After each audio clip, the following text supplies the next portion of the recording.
the air. Oh, there it is. There we go. What's going on, guys? It is Paul, 1vapingtruker, coming at you live from the house with, guess what?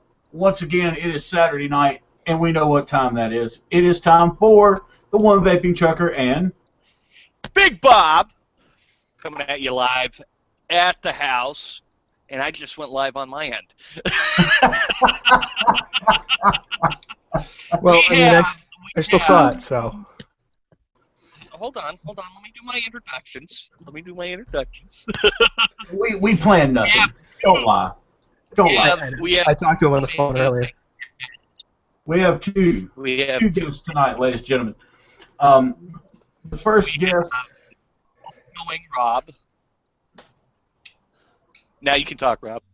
Oh, hey, geez. I'm the all-knowing Rob. They're actually going to let me talk. That's a bad idea. And couple of shitheads. Introduce the next individual, the legend himself. Paul, you there? Hang on. He's watching porn. Hold on.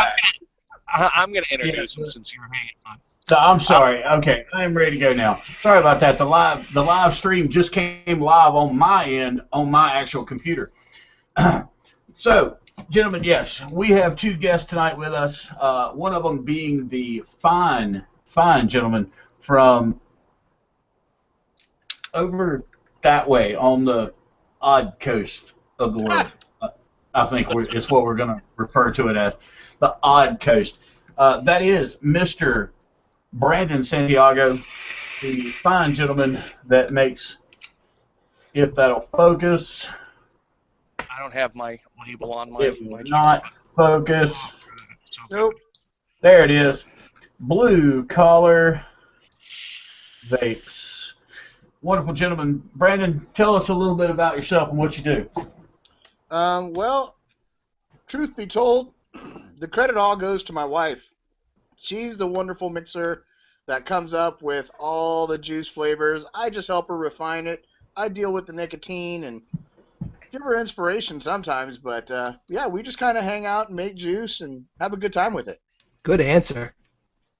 Family Feud. Survey says his wife. Yes, sir. Awesome answer. Always give credit to the lady. Yep. Always. Even in the same room, always give credit to the lady. Well, she's watching. That's why you So speaking of juice, guys, Bob, what are you vaping on today? What am I vaping on? What am I not vaping on? That'd be a short Is that a better question? I've got some of Mr. Santiago. I'm down to like the last drops of Mr. Santiago's juice, which I'm going to have to place an order for very shortly. So, Brandon, look for that order. You got it. 360 vapes, GoldenEye. Got some of that. I got some of the Charlie Noble, Poseidon's Punch. Got some of that rocking. Tip Top Rabbit's Milk. Tastes exactly like Suicide Bunny's mother's milk. Of course, my favorite, my Dr. Kremmies. Can't go too far without that. And then some of the Charlie Noble's Solar's Point. Now, Bob, I've got to ask you: are all of those on the same dripper? Well, come on, man. You know how the way I roll. I got two drippers going. You know, I've got. Oh wait, and I can't forget this abortion of juice because I'm just trying to get rid of it so I can use the bottom. You're welcome. You're welcome for that one. Now, Bob, a more important question. What are you drinking? Yeah. What am I drinking? What are you drinking on tonight? I am drinking on America's finest craft beer that has been around for so long that everybody in their right mind drinks it when they want to get drunk. Oh, God. Well, you know, and it's sad. It's really, really sad. Because in the spirit of having two of you from up in the great Northeast. I am actually drinking a Sam Adams, which is a Boston beer company, summer ale, just Not to a give wait, a wait. little love to my northern gentlemen. Let me interrupt you real quick. It is not a Boston beer company. The name of the company that actually makes that is the Boston Beer Company. It's actually the Boston Brewery that makes it. And ironically, they're not located in Boston. They're located just south of Allentown, Pennsylvania. So hang on. So what you're telling me, Bob, is this They're not even in. label, this entire label is a absolute lie.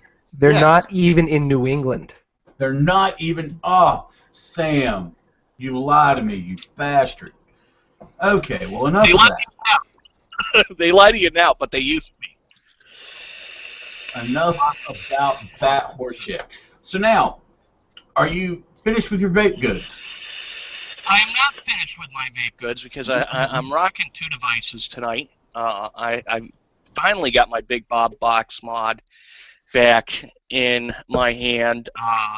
Mr. Mike Torrance upgraded the battery sled because Big Bob was a complete, utter retard and fried out his box. So I got that rocking with the Mutation X version 3 with a chuff tip on it.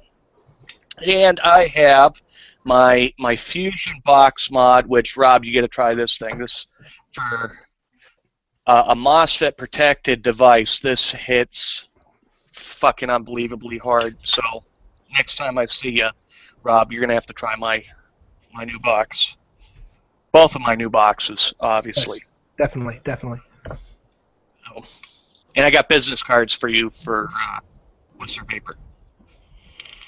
All right, sounds good. So, all right, Paul, what are you vaping on? Me, dear sir. Oh, well, let's see. Where to start, where to start, where to start? Well, let's go with the normal basics. In the 1vapingtruker troll combo, we have a very nice blueberry custard from a cloud of vapor. And yes, I'm going to leave the nice one to the last, Bob. Yeah. In the IPVV3 with the Delta 2, running a little star stuff out of Dark Matter from Palm Bay, Florida area. Very nice, very nice, very nice. And in another one of Mr. Mike Torrance's creations, the glow-in-the-dark swirl box. That's With- my future box. Yeah, right. Mr. Brandon has got his eye on this one. Oh yeah. And I don't know if y'all can y'all see that? Yes, it has arrived. It was picked up today at Wired Vapor in Hickory, Looks North like a- Carolina. The Looks like a Mutation clown. V4. Looks like a clown jizzed on your box. It looks like what? A clown jizzed on your box. Oh, that is simple jealousy. That is jealousy that you speak of. Somebody needs to get me a soundboard for whenever you guys let me guest host, so I can just push buttons that makes terrible, terrible noises. And that is running the Eclipse, which I'm almost out of. The Eclipse from a cloud of vapor also. Very nice light. I have batteries over here telling me they're charged finally. And just to make Mr. Major mad today, ladies and gentlemen, I went by and saw my best bud, Mr. Jordan Hagg, over at Wired Vapor. And I'm going to tell you what's in the Addy before we go any further. It is blue collar vapes, cream, and I really wish that would focus a little better there because it's aggravating the crap out of me. I've got all this expensive, nice equipment, and it refuses to help me. There it goes, peach cream, which is a very nice vape. And that, just so Mr. Bob Major doesn't get too mad, I will bring it up slowly. That is the Kanger sub-tank, running that there nickel war Oh, on the tech control. authentic vapor flask. Ah. Fuck! Ah. I don't want that. Why is it goddamn fucking phone? Ah, that flask, that temperature control. And also the little baby sitting over here on the corner got the simple Derringer combo, which is running blueberry mojito from the guys up at Wired Vapor. And in several of the addies, also we are running that Bitness cotton, which is available at Carolina Fog. My man Jordan Shepard there is a proud producer of that. So, Mr. Santiago, Yes, sir. do we even need to ponder what is in your drippers? Actually, I'm one of my The friends. answer should have been no. Sorry. I'm just saying the answer should have been no. Yes, the answer should have been no. That is a correct statement.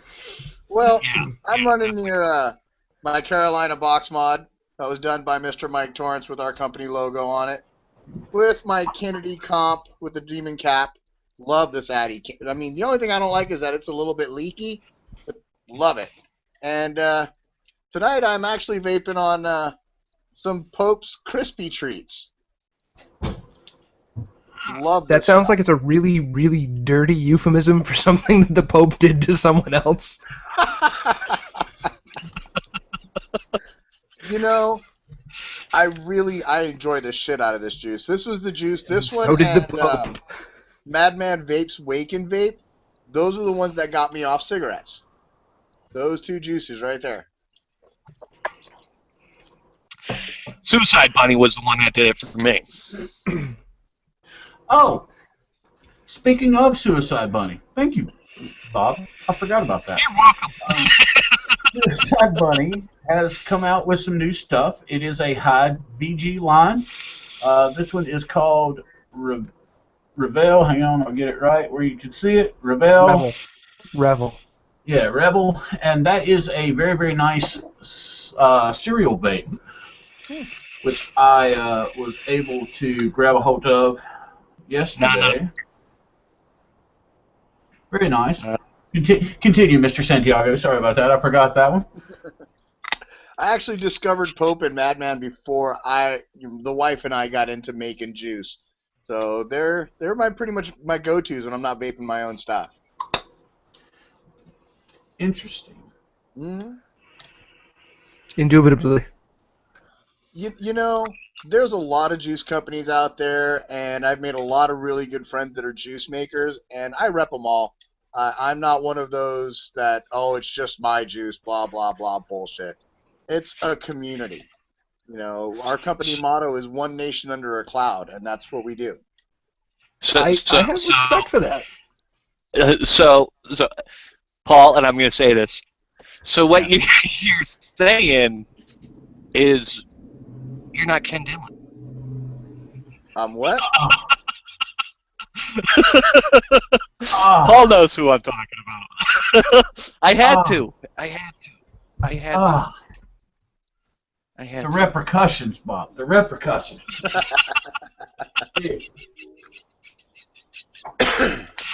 That is just aggravating. I got 4 beers in me. Sorry, guys. I had to kill the. I got 4 beers in me. My filter's now completely off. You know, if I get to number 6, that's when things are going to get really good. Oh, dear Bob. Dear Bob. Oh. Let's see here. I gotta say, Mr. Santiago. Yes, sir. Your juice is fucking amazing.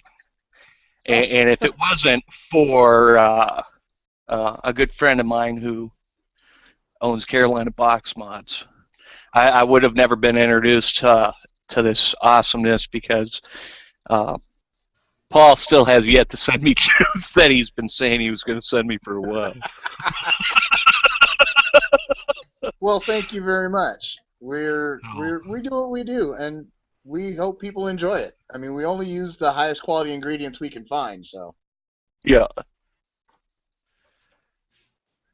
Well, that's obviously evident with your product, because this. I've put your juice through a torture chamber, leaving it out on my dash on my truck, and the flavor hasn't changed. The color of the juice hasn't changed at all. It's still the same juice that was sent to me almost a month ago. Wow. Well, we do test our stuff. I've got some juice that's been sitting on my kitchen shelf in direct sunlight for a couple of weeks now. And every once in a while I'll drip it and take a vape on it, and it's still just as good. Yeah. Good stuff, good stuff. Paul, are you still there? Yes, No, I am here. No, Rob's still there. He's just probably doing something. Rob, don't be doing anything illegal on my show. I had to un-18 plus us. I just found out that my wonderful other half could not get YouTube to verify her age, so I had to unrate us, and we're going to see if this works. So, guys, I apologize from the One Vaping Trucker and Big Bob show beforehand. Oh, so anything that comes out of our mouths tonight, we are not responsible for. Especially with alcohol playing. Yes, alcohol. Yes, alcohol. Yes, alcohol is a good thing. Okay, now, I'm sure y'all saw me throw out here just for a second ago. I actually had to go get my phone charger, my phone plug that was attached here to the thing that had our show chat in it was not working. So we are supposed to be able to get questions as they come in through our rolling feed, which is on the One Vaping Trucker and Big Bob Facebook page. We should be able to get rolling comments from there also, and questions that are being asked by our adoring and loving fans. And why can I not get this to work right for me tonight? Oh, there he is. There we go. Now we're coming. What? I had to get another beer. Huh. I didn't want anyone looking at my ass while I was walking away. Yeah, but That was the whole point of having you on the show. You're going to pay for that. Oh, jeez. Just like a damn New Englander. I could teach you, but I'd have to charge. Hey, your milkshake better not be bringing nobody nowhere, buddy. My milkshake. I'm not even going to say it. I don't even know what to say. I'm speechless. My milkshake brings... All the girls to the yard? Well, no, because it doesn't. So I'm not going to lie to you guys. I'm going to be honest. My milkshake brings some stray cats to the yard. But only the really, really hungry ones. The ones that are sick and kind of diseased and they got mange. They're thirsty. They just can't tend to themselves anymore, so that's what my milkshake brings to the yard. I could teach you, but you really wouldn't want to know. So, Mr. George, for everyone that does not know you, have you told them who you are and what you do? Well, I have not. My name is Rob George, also known as, fondly and affectionately known as, the all-knowing Rob George, by some customers at the shop that I work at. I work part-time for a company called Worcester Vapor. We're based out of Worcester, Massachusetts. If you don't know how to spell it, it's because it's not spelled the way it's said. It is Worcester. That's not Worcester. It is not Worcester. It's Worcester, as in like Wustah, Worcester. Anyway, I am what some people would call a vape genius, which I really, really think is a stupid term, but somebody at the shop started calling me that. Somebody started calling me the professor, so I just ran with it. Anyways, I'm just a retail clerk, an avid vapor, and kind of a shithead all around. So that's who I am, and that's what I do. So that is, I did not know they called you the genius. Yeah, he's.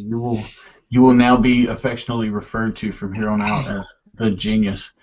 So you'll need to listen to that now. I will no longer call you Rob. I will call you Genius. just call me the all-knowing Rob. That's what seems to be popular around the shop. Just Genius.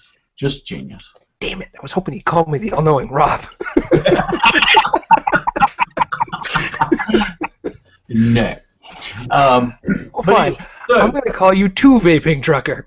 No, that's incorrect. It is 1vapingtruker.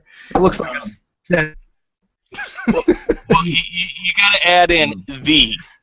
Yeah, The 1vapingtruker. Yes. All right. Because if not, I'm just like any other asshole.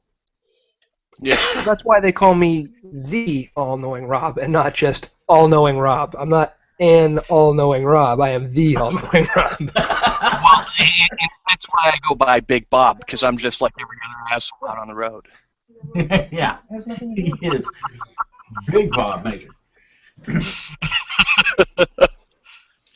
I'm being scolded by the other half. Why? Too many beers. Well, I've slow had down. 3. I've had 3. Slow down. We don't want to make... I'll make her mad if I want to. Okay. Well, I shall summon the devil. You deal with her then. You're gonna make her mad. You deal with her. He wants that. He wants that angry sex. Hey, easy. We are no longer 18 plus. And Miss Jennifer Stone just chimed in. She is watching us from the cab of her new truck. Awesome. Ooh, Awesome. Nice. Hey, ask her. I gotta ask you, Miss Jennifer Stone, right off the bat. Is it the new Cascadia style or the old Cascadia style? Because if it's the new Cascadia style, it is Big Bob approved.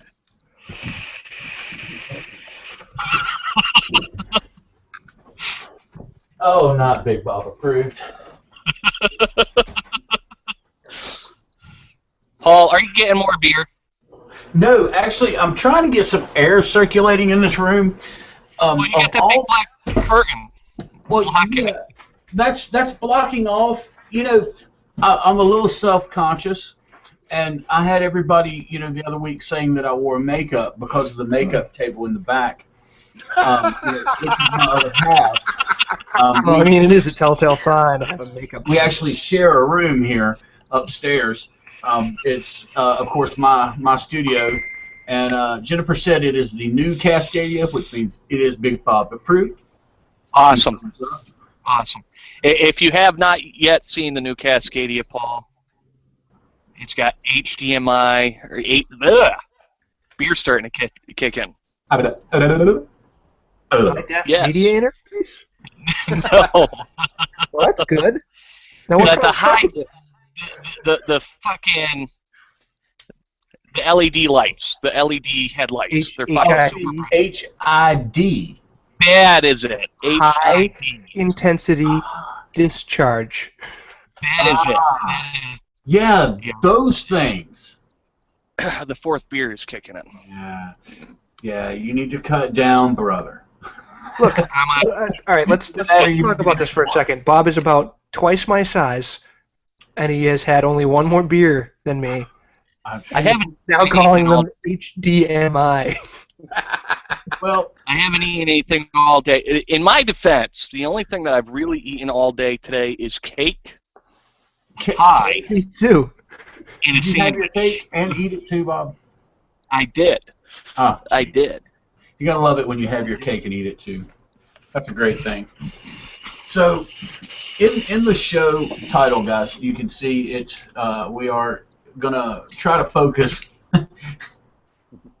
try to Try. focus The operative word. Exactly. on the subject at hand, which is juice, which is one of the reasons we have Mr. Santiago on, and Mr. George. He can, I'm sure, come in on some interesting points on this also. Yeah.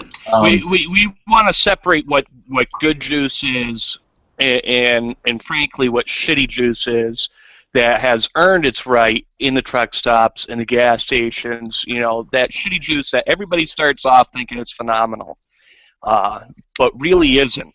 You know, and what separates premium juice from the subpar juice that everybody and their brother cooks up in their bathtub and thinks it's the greatest thing since sliced bread. We want to separate that from premium juice, well, and we got two individuals on top of the outstanding people that moderate this show. We got two outstanding individuals that know what they're talking about juice, because frankly, I don't know what the fuck I'm talking about when it comes to juice. All I know is I drip it on my RDA and it tastes fucking phenomenal.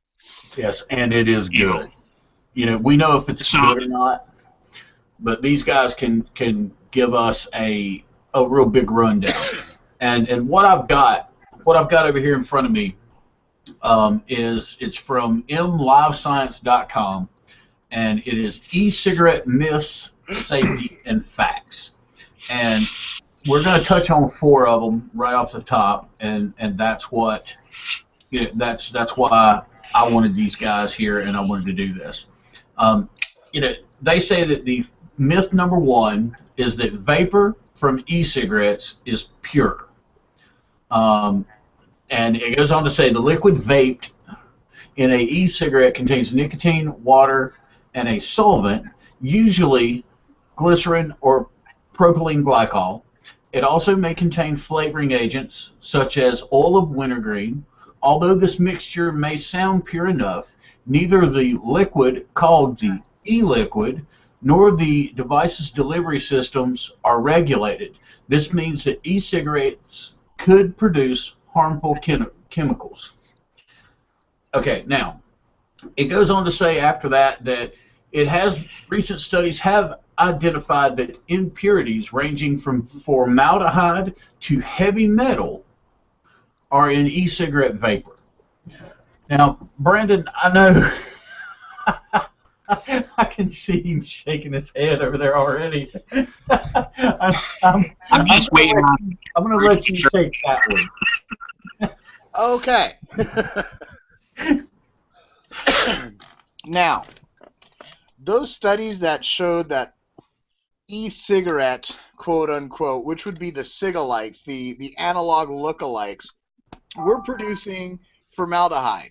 That same study was also retracted by the people that did it because they did it outside of real world parameters.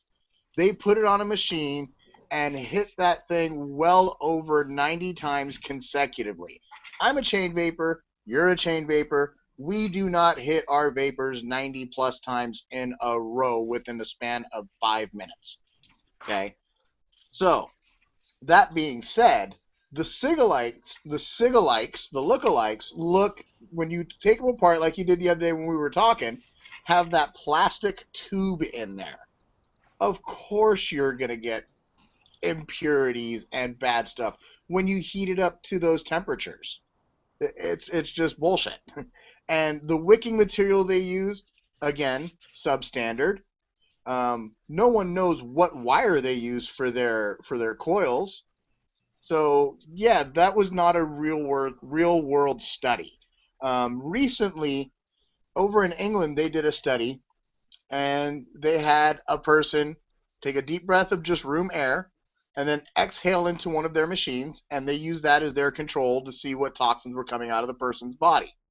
Then they had the person hit an actual vaporizer, like the ones we use where we build our coils in wick with either rayon or organic cotton, and there was no real noticeable difference in what he was exhaling as opposed to the room air. And then he went ahead and hit an actual cigarette, and there was over 10 times of the nasty pollutants coming out of him at that point. That was an actual real world study.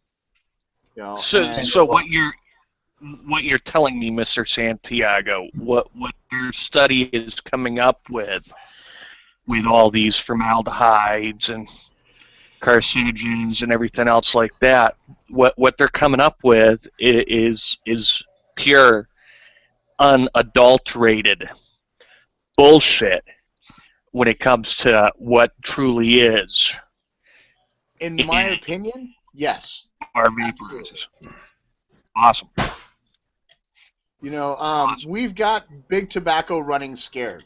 They're losing a butt ton of money. Health industries are going to start losing money because people who smoke cigarettes are switching over to vaping, and they're not going to have the same problems anymore. You're going to see things like emphysema rates go down, COPD rates go down, and insurance companies are going to lose money on that, and Big Tobacco's losing a butt ton of money on that. To go even further, go ahead. It's not just Big Tobacco that's losing out on money. It's the state and the federal government that's losing out of money. That was my next point. The Big Tobacco companies signed contracts with most of the states saying that they would go ahead and pay the states a certain amount of money every year based upon their tobacco sales so that the companies themselves could not be sued for killing people. Now, what's happening is a lot of these states didn't get the money first, but they bonded out, assuming they were going to get a certain amount of money, and spent the money before they got it. And since tobacco sales have dropped, they're not getting that large amount of money. So the states are wondering where the hell they're going to come up with the money to make those bonds good. Yeah. Well, it sounds like big government at its best. Reaching their hand in the proverbial honeypot and taking out all the money that is promised to them before it's actually given to them. Right. California has spent 100% of that money that was supposed to be going to them before they ever got it, of which they're going to be getting maybe 75% of it. So they're 25% in the hole right out the gate. Gotta love it. Yeah, so what do they try to do is get people back on analogs. Yeah, one plus it does not equal 2 to them. Well, now that being said, I do believe that liquid and vaping absolutely should be regulated. Because there are people out there that are just putting whatever they can find into juice, and without doing proper research and knowing what they're doing, they're going to put out substandard product that's going to cause harm. Absolutely. But I believe the regulations should be fair, and they should be created by those who are in the field and know what they're talking about to make the regulations equal and fair across the board, instead of people who don't vape, have no idea what they're talking about, trying to tell us what to do. Amen. I've been saying that. Paul can attest to this. Rob can attest to this because me and him have had conversations at the shop. I've been saying that since day one, that we do need some sort of regulation, but a fair regulation. I understand we do need to pay our part as vapors, tax-wise, because everything's got to get taxed. I believe that everything should be taxed, not my fucking money coming into me, though. I would like to just interject real quick. We do pay a tax. If you have a state sales tax, you pay a tax. In Massachusetts, we pay 6.25%, and I can agree with that. There should not be a tax on nicotine. There's no tax on nicotine patches. There's no tax on nicotine lozenges. There's no tax on any other smoking cessation aids that are scientifically backed as a smoking cessation aid. Even though they don't work, there's no tax on them. So I feel that in this case we should not be paying a tax specifically on nicotine, but we should be paying the tax for our specific sales tax. The product. That's what I was getting to. I mean, Okay. we're already paying a tax to begin with. I mean, some states don't have sales tax, so I mean, some sort of tax should be put onto it. However, not more than a sales tax itself. In general, I don't think. I mean, we've been looking at some of the tax that have been coming down, and they're talking an additional $35 on a 30 ml bottle of juice just in tax.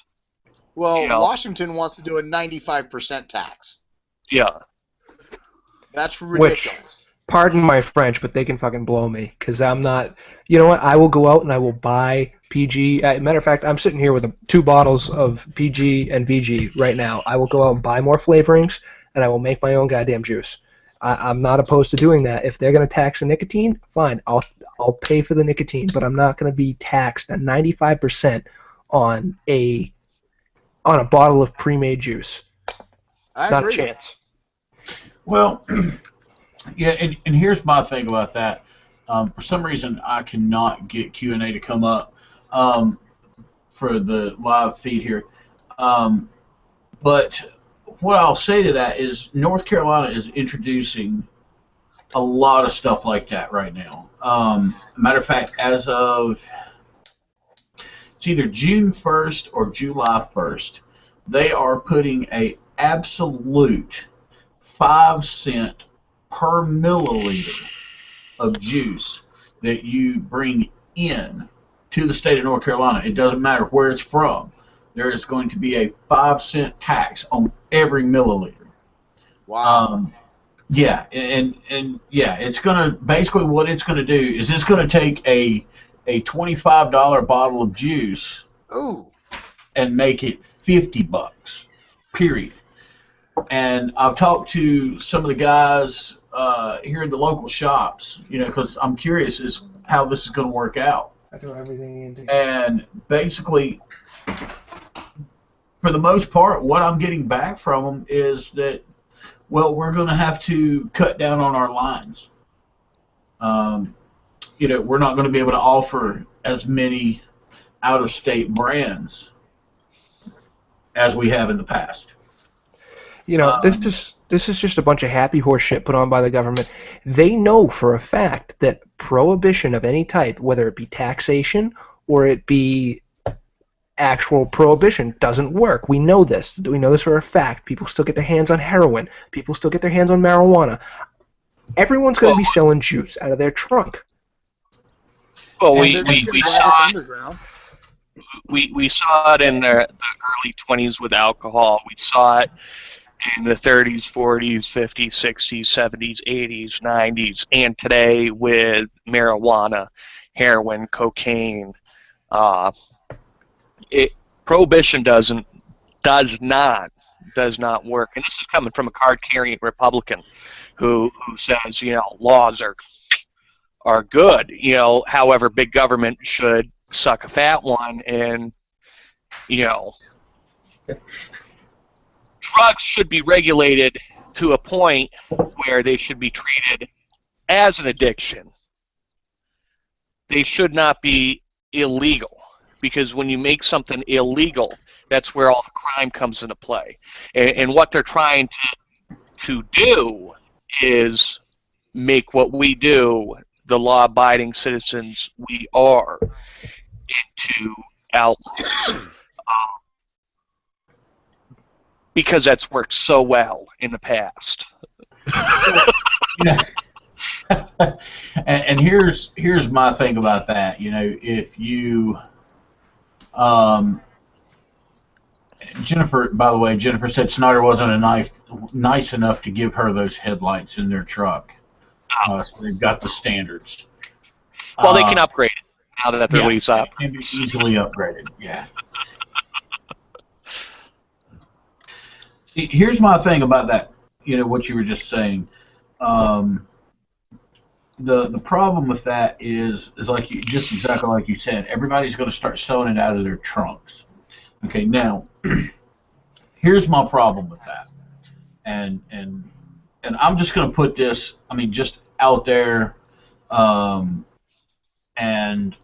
if anybody disagrees with it, I'm sorry, but this is where I see this going.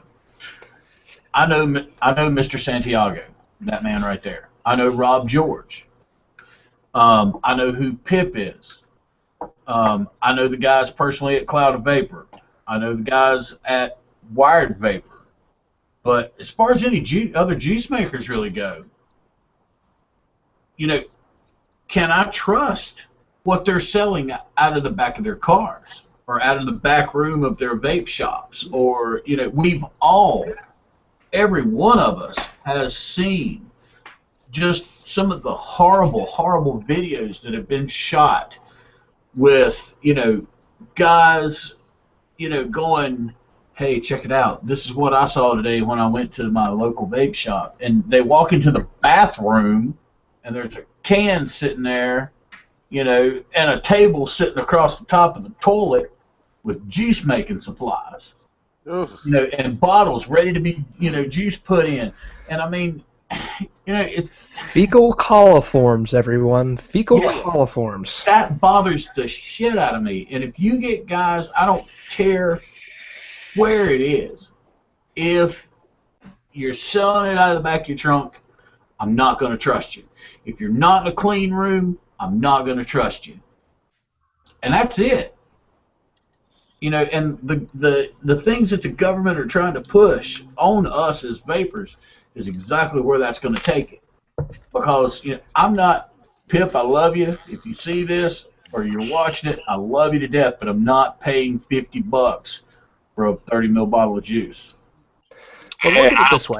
Let's think about this. If you create a black market for something, we're always going to have people willing to buy it. A black market is always enticing to someone, regardless of whether it's just because it's a black market or if it's actually something you want. So if you look at it this way, how many vapors are there now that would rather vape trunk juice or flea market juice or bathtub juice than vape nothing at all? This is very true. There's a lot of vapors out there that swear by a certain brand that's going around on Facebook right now, and it's exceedingly cheap juice. I have personally never had this juice, and I don't know anybody who's personally had it. But you know, at $5 or $10 for 120 mils, what's the quality? Holy shit! Brandon, can you send me that in chat? That name? I'm curious. Yeah, please. Yeah, I'm curious as to what that is. Gotcha. I've never heard anybody selling 120 mils for $5-10. The cheapest that I trust, and the only reason I trust them is because the individual who owns this said company is a veteran, so I got to support my brothers. It is Dr. Cremies. Obviously, Paul's laughing because he knows that was coming. $30 for a 120 ml bottle of juice that's made for you. That's And it's what I sell awesome mine juice. for. Yeah. That's what I sell mine for, $30 for 120 mils. That right there is a reasonable price for a 100 bottle. In my standpoint, that is the lowest that I would trust price-wise for a bottle of juice that size. And if anybody's buying something for $5, $10 that amount of liquid for that cheap, that just starts throwing up red flags. You know, what could he be putting into it? Is it a flea market juice that, you know, is good in a Pro Tank 3 but not good on a dripper? You know, it asks, is this juice going to be vapable 2 weeks down the line, or is this horse piss? Here, with you saying that, Bob, I sure am glad I've got my can opener and bottle opener here, because you're going to open up a big can of worms on that one. And for the guys that are buying that juice, it's $5 for 120 mils. I've got something here for you too. You can go ahead and just shove that into the side of your head, because you're just being ridiculous, man. I mean, just ridiculous. That's you've got to hold. And that's the point we're trying to make. You've got to hold these juice companies accountable, and you've got to hold them to a higher standard than your gas station juices, and things like that. Just because it's it's like a mod maker. I know for a fact that my mods are not going to blow up in my face when I fire them. I mean, I have no doubt about that.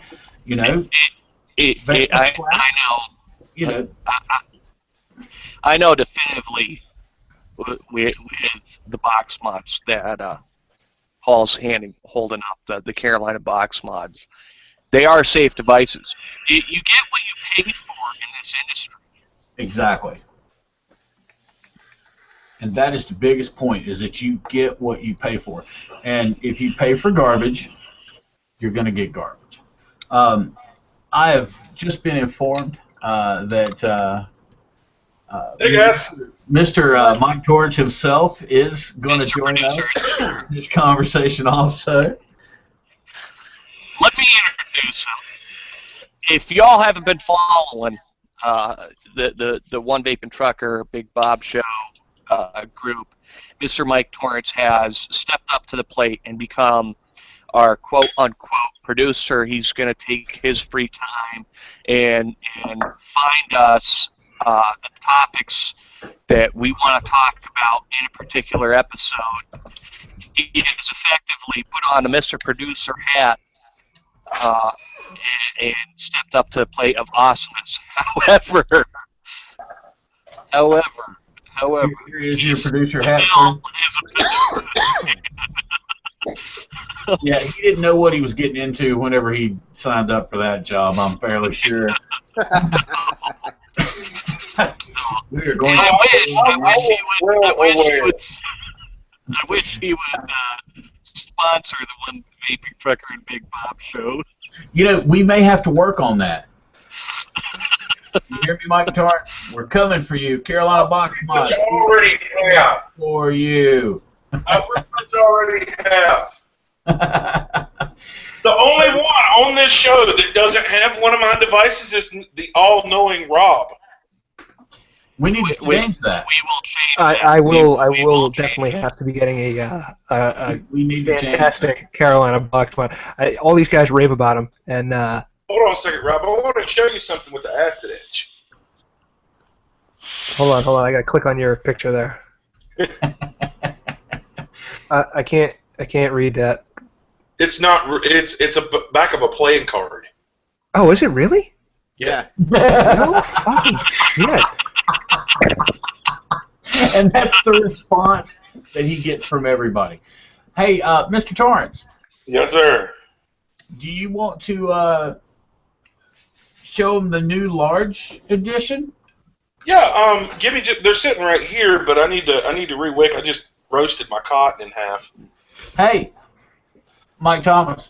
I'm not Mike Thomas, and I do not really want to try rayon. So. No. I was going to say you need to try that bitness. I don't want to try. You need to try that bitness, man. I think the only reason you want me to try the bitness is because you don't like it. Well, no, actually, it's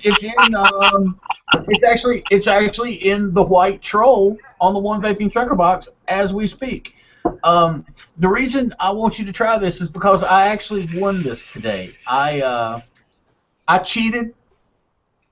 Not really, but kinda. I took the youngest female Whoa. Where is this going? Well, it's good. It's good. They had a outcloud the Ohm Troopers Day at my local vape shop today. So I went in and I grabbed the wonderful lady of the man that makes this here said cotton, and I outblew her on a cloud, so I can No, win another pack. So, Ladies and gentlemen, I would like to outblew her. inform everyone that one vaping trucker has outblown a lady. That's right. Breaking news. It's the tongue ring. You know what it is? It's the That's tongue ring. great, man. I appreciate that, Mr. George. I needed that. But yeah, it is good cotton. It's a little different. It's there's some techniques done to it. And Mike, I'm not going to open that bag. I'm going to leave that one sealed up for you. Hey, are you planning on coming down here next weekend? Well, that will depend a lot on what's going on. Well, Tracy wants to watch the show, but YouTube apparently can't verify her age. No, she's watching. Oh, she. Yeah, I killed the. Well, her question is, she wants to know how much wood could a woodchuck chuck if a woodchuck could chuck wood. That's her question. Well, about that much right there. Which is all of it. Which is all of it. Yeah. It could chuck all the wood. Absolutely all the wood. Okay. Just like one vaping trucker does. Mike, if you look right there, that is the same thing that's in that little bag right there. And you see how thick it is. Yeah. There has been some talk about it's layered like very, very nicely. You can see Hold on, you want to talk about thickness? I'll kind of open that up a little bit there where y'all can kind of get an idea of how it's layered in there. And oh no, Mike, look at my hand, dude. Yeah, you've got a whole roll. I've got a. No, that's a square. That's that square right there. Oh, so that's all that comes in the bag, one square? Yeah, that's one square. One giant fucking square. Yeah, one giant freaking square. And I mean, it seems to be working well. I had an issue with it to begin with. I had it wicked in one of my art, in the Peanut Gallery's RDA, and she hit it about 5 times, and it automatically started tasting like it was dry and or burnt. I talked to the guy that makes it today, and I found out what happened. Apparently, there was either not enough or there was too much. So there's a method to the madness of it that makes it work correctly, and it is a very phenomenal wicking cotton. I will say that. We also have Jennifer. Let's see. She's in actually a private message here, because that's a whole lot easier for her. You want me to put her in our PM, our group PM? It's okay. I've got her right here. Well, you can add her to our group PM. All you got to do is add person. Sure. To the show chat? Yeah, I mean, I can add her too. I think she's a friend.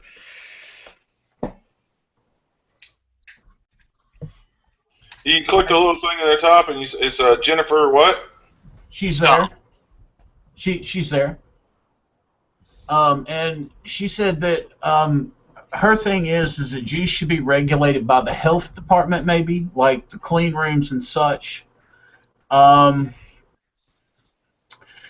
don't know about it being regulated by the health department. Brandon, thoughts on that? Well, you know, as for me and our juice company, I have zero issues sending out any random bottle to any lab for testing at any point in time. And any good juice maker should have the same attitude with it. So whether it's regulated by the health department or not, as far as standards as parts per million as to what can be in it, sure, go for it. I don't have a problem with it at all. Yeah, I'd like to just throw this out here. I wouldn't necessarily say that the health department should have anything to do with it. I think it should be a completely separate entity from any particularly health-oriented business, because this isn't necessarily a health product. Just like the FDA probably shouldn't really have their hands on it, I don't think the health department should really have their hands on it either. I think it should be a completely separate entity, like a tobacco division. Agreed. But not a tobacco division. It's got to be separate from the tobacco division too, because it's not a tobacco product either. So I feel like there should be a vaping division of some sort of entity within, I don't necessarily think the government, but some sort of agency that is at least partially bound to the government to make sure that all these products are safe and that they, at least within reason, safer than a traditional tobacco cigarette, for instance. Agreed. But I don't think that it should be regulated by the health department or the FDA. I feel like they have a little bit too much on their plates already, and they just want more money. That's all they want. Well, yeah, and that being said, I know as for the ingredients that go into our juice, every individual ingredient is FDA approved. Pharmaceutical, vegetable glycerin, the flavorings are FDA approved. Nicotine, obviously, because it's used in God knows how many other products. So Right. what more do they have to regulate besides the specific amounts that could go in? Well, the thing is, if they start regulating nicotine, they're going to have to start regulating potatoes too, because anything that comes out of the ground has some form of nicotine in it, some Agreed. nicotine in it. So if you're going to regulate, the custard flavors because it's flavored and geared towards children because it's tasty and everything like that, you're going to have to regulate all the fucking custards that they're selling at the goddamn local food store. That's one of the things that bothers me a lot is when they say that vapors and vaping companies are really gearing and marketing towards children. Have they ever walked down an alcohol section and looked at all the different cereal-flavored vodkas and everything Seriously. else? Yeah. Really, let's look at who's marketing towards the younger generation. Yeah. Let's go down to the alcohol. Let's go down to the packy. Yeah, let's go down to the fucking Packy Kid. We'll get some fucking beers. Yeah, and look at cotton candy flavored vodkas. Not the packy. Fireball whiskey and everything that's sweet and awesome. Grape-flavored Swisher Sweets. I mean, come on. Yeah. Right. Even look at the commercials and the advertisements that you still see for cigarettes in, say, magazines or wherever they're still allowed to advertise, which I think pretty much just limited to magazines and poster adverts on shop windows.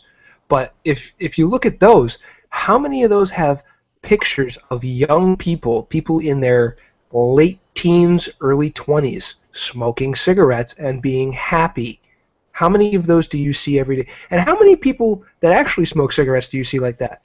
None. But regardless, you got to look at the fact that no matter what, there's always going to be a spin on everything. It's all marketing. Agreed. But on top of that, look at a margarita. A margarita is a very tasty-looking drink, is it not? Does it not look exactly like a slushie that you would drink as a kid? Get at 7-Eleven, absolutely. Yeah. Case in point. I don't slush. Well, you should. I slosh. Well, I do that too, but I think we all slush. I don't slush. Jennifer said that Big Bob still needs his T-shirt made, so we're gonna have to get on that. I'm working on that as we speak. Oh, Mike is working on that as we speak, Jennifer. Just so you know. I'm unaware of that. Bob, Yes, sir. or Paul rather. North Carolina is 45 cents. Hi, Skyla. Hey, Skyla. Hey, Skyla. Hold on, I gotta flip back to the thing. I was looking up something.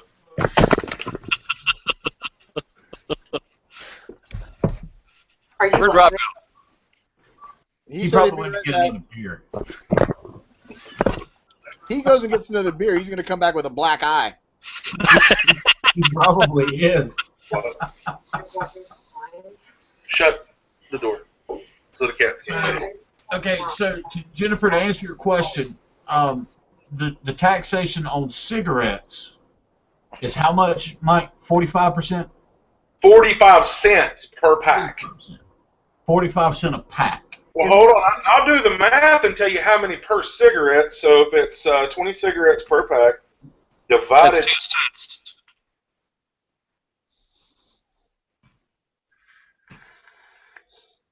It's almost 44% per cigarette. 41%. Okay, 2 so cents per cigarette. so that breaks down to about, I think Bob had it right, about 2 cents per cigarette on tax, and they want to tax us 5 cents per milliliter. Now, Brandon, you may be able to piece this puzzle together. A milliliter of e-juice, about how many cigarettes would that be the equivalent of? You know, that's really, really subjective to how a person vapes. It would change from one vapor to the next. I mean, I know people that go through 50 mils a day, and I know people that go through 10 mils a day. So it's really kind of hard to gauge it that way. It really is. What we I have do seen. about 20 mils a day. So that would equivalent to a milliliter of cigarette for me, because I was a pack-a-day smoker. Okay. So what we have found is, and I don't know if you guys have already talked about this or not, but the taxes in Indiana that they're trying to levy milliliter on juice. And that's juice that's not even made in Illinois or Indiana. That it's actually everything that's imported is going to get this huge tax. And it's going to be like, what was it? It was like 2 cents per milliliter or something like that. In the 30 ml bottle, you're going to wind up paying like $34 in taxes. Well, hang on a second. Yeah, something like Indiana is now trying to pass a bill that states that anybody who wants to import into Indiana has to abide by their regulations on it, has to put in 24-hour surveillance in their manufacturing facility and their storage facility, tied in directly to the Indiana Regulations Board. Yes, that is correct, Mike. A 30 ml bottle, the tax on it is going to be $33.75. A 15 ml bottle is $16.87. A 10 ml bottle is $11.25. Now, to break that down, just to give you an idea of what we're talking about, the tax on a 30 ml bottle is the tax equivalent of 15 packs of cigarettes. Now, this is just that's in the Ohio bill, the Ohio bill, Mike. Yeah, that's what I was talking about. So 2 meals. What fits in that tank right there?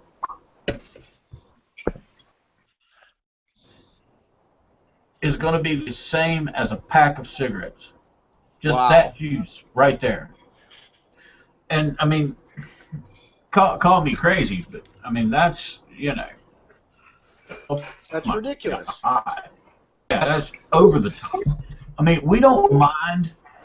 I mean, me personally, I don't mind regulations and taxing. I understand that. But when you get to the point where, like, the state of North Carolina is going with this, with having, 5%,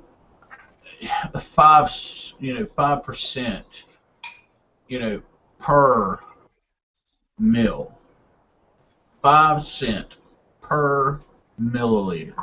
But you know what? Honestly, you know who that's really going to hurt? Seriously?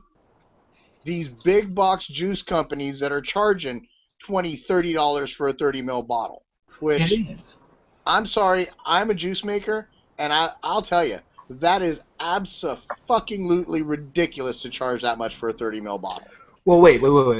Let's think about this for a second. As a juice maker, you will be in wholesaling. They wholesale their juice for half as much as you get it at a retail store. Not all of them. I work in a retail store. 90% of them wholesale their juice for half or 2/3 of what they actually retail for. Okay, but if you take the juice maker that makes Grandmaster, Yep. their wholesale is $24. No, it's not. Their wholesale is $13.75. Their retail, lowest you can actually price it at, is $27.50. Okay. So they're dictating what you can retail their product at. Yes. However, that is smart because that eliminates a lot of undercutting from local area stores. They also do a lot of exclusivity agreements, which is something that you should look into because an exclusivity agreement guarantees that one store is going to sell a lot of your juice because people like it. It also guarantees that you're not going to have a big back stock of juice on 5, 6, 15, 20 different store shelves, all within the same area. Right. So that's good because that means money's not sitting on the shelf. That means you're going to get more repeat orders. I get that. And, you know, we just got into our first shop today, and we were asked about exclusivity. And I said, yeah, 50-mile radius. Absolutely. But we've also set a goal for our company. We don't want to be in any more than 7 shops. Period. Across the board. That's it. Across the country? Yep. 7 shops total. I don't see where you're coming from with that. Personally, on a personal level, I'm a little bit of a capitalist because I believe that we can make money from each other, but we can also sustain each other. Agreed. The reason for that low number, honestly, is because it's me and my wife, and we don't want to turn it into a big corporate thing. Fair enough. I can see why in that case. I refuse to sacrifice quality for quantity. He also values personal contact, even on the orders. It's like everybody talks to him. Oh yeah, we don't have a click and ship on our website. Right. I talk to everyone that orders. It's like my company also. I would like to get in a few stores, but I don't want to be in a whole bunch of stores because then you're going to have a whole bunch of cookie cutter box mods from me. And I don't like doing cookie cutters. I like thinking outside the box. I like going big. I like doing things. Wait. You're not allowed to think outside the box. You make box mods. Oh, I'm allowed to think outside the box. Yeah, show him, Mike. Show him. Show him. No, I already saw it. I know. See, all doing raw. Show him. We already know where it's going. This is a Hammond 1590G. Yep, I have one. This is a Hammond 1590B. Yep, I've seen them. Okay? Keep in mind, this is still the B in my hand. Yep. This is a Hammond 1590BB. Yep, I've actually had one of those. Got 300 watts coming out of it. Well, And that's what we're getting into, and we are allowed to think outside the box because I'm actually in development right now. Brandon knows about this because we've discussed it. Mods that are not made of metal. Yep. That was some delicious ramen, I'd like to add, just as an interjection. I just had delicious ramen. Well, and Not that anyone really cares. The other reason why we want to stay so small and only stay in 7 shops, Yep. besides exclusivity, what we want to offer the shops we get into is a specific flavor developed for that shop and that shop only. That's a really cool idea. Yeah. I like that. That's actually better than exclusivity. Yeah. I need to get a battery charger. I'm going to mute myself. Yep. It'd be the Alrighty. only shop that the customers can get that particular flavor at. We won't even sell it on our website. That's a brilliant idea. Hey, Mike. Yes, sir. Show them what thinking outside the box gets you around here. What do you mean? Is it 10,000 chicken vaginas? It is kind of like 10,000 chicken vaginas. What you picked up today, Mike? My new box. Yeah, Brandon's new box. He's already laid claim to it, so you can pretty much put any price tag you want on it. That's my new box. You mean The that? price is Yes, 10,000 chicken vaginas. That Yeah, right there. I've already torn it apart, Brandon. I'm trying to figure out the logistics of it once I get that done. I don't know why Brandon seems to think that's his. I'm a Star Wars nut myself, especially for those. My question is, how are you going to hold it, and where are you going to put the button? I'm going to put the button on the bottom side, on one of the wings, and then 510 is going to be at the back, and you'll just hold it by the wing. I'm thinking other way around. If you hold it by the bottom, you want to do it like this? Hold it by the exact bottom, with like a thumb and forefinger. No. The back. Sorry, excuse me. Nope. Oh, it'd be back here. Yep. Now turn your thumb and forefinger so that they pinch the whole thing between your thumb and forefinger. Yep. Okay. Put a button under your thumb. Vape at the very front of it. It fits your face perfectly. It like almost covers your beard. There you go. Okay. Yeah, all right. That works. Now, you know what I would do? Is I would do a dual Addy coming where the motors are shooting out the back, kind of like a chain smoker or a Hell's Gate. Brilliant. You mean right here and right here? Hold it up higher. I can't see it. Yep. That's about 6 inches apart. This thing is huge, dude. I have a fat head, and it covers my... Dude, just all you got to do is get some conduit. I don't care if it's conduit or if it's copper piping. Copper piping and bend it up and make it look nice and go into one. That's not what I'm talking about. It's just that it's so far apart that it may look wonky. No way. You'll get some excellent cooling on that. That would look amazing. Make it a two-person vape. No. Oh, a his and her. Oh, yeah. There you go. I could do it where we put the thing together and have the battery and all inside of this compartment and have two 510s on a hose running up to another 510 that you hold with a button on it, and you screw your atomizer. It will be like an e-boot almost. That'd be sweet. But you know what? Well, Putting batteries in the cockpit is awesome. Hey, Sody Pop. That's what I want to do. I want to put the batteries in the cockpit. It's trying to work out. Yeah. Sody Pop, you don't get to request things until you pay for it. Hey, you know what? I got payment for him. Hello? Is it 10,000 chicken vaginas? 10,000. We got you. Okay. Wow.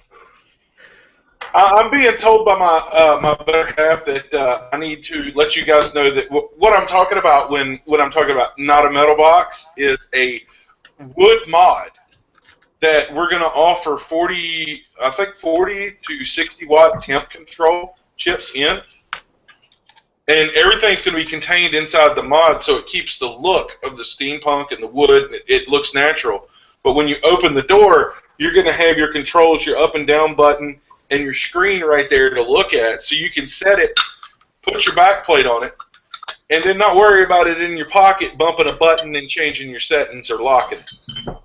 Nice. That'll be sweet. I'm also developing, and you guys will be pleased to know this, a completely mechanical button, like a mech mod. Hey, Mike. Yes. It just got popped up in the show chat. Justin wants to know, as in Miss Stone's husband, wants to know if you can do a Ghostbusters box mod. I could do anything he wants. That's the beauty of the medium that I'm using, is I can go, hold on, look, we can go from this right here, which is a plain box. Let me pull the plastic off of it so you guys can get a better look at it.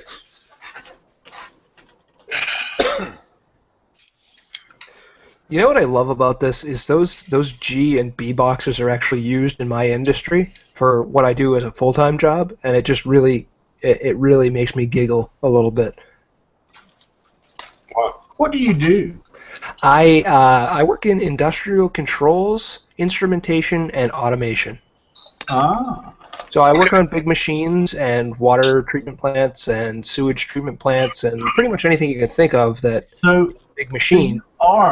Program it. You are legitimately a genius. Well, no, I'm kind of a trained monkey, but we'll go. You know what? Yeah, you know what? We'll go with genius. I like that better. Here's an example, okay? All the Hammond boxes that I get, like Rob was saying, they're used all over. I've seen guitarists use them for a stomp box. That's another thing they use them for, yeah. And that's something else I offer. If you don't want a box mod but you play guitars, I'll make you a stomp box. I just need to know where to drill the hole. But the thing is when I get them, they're plain.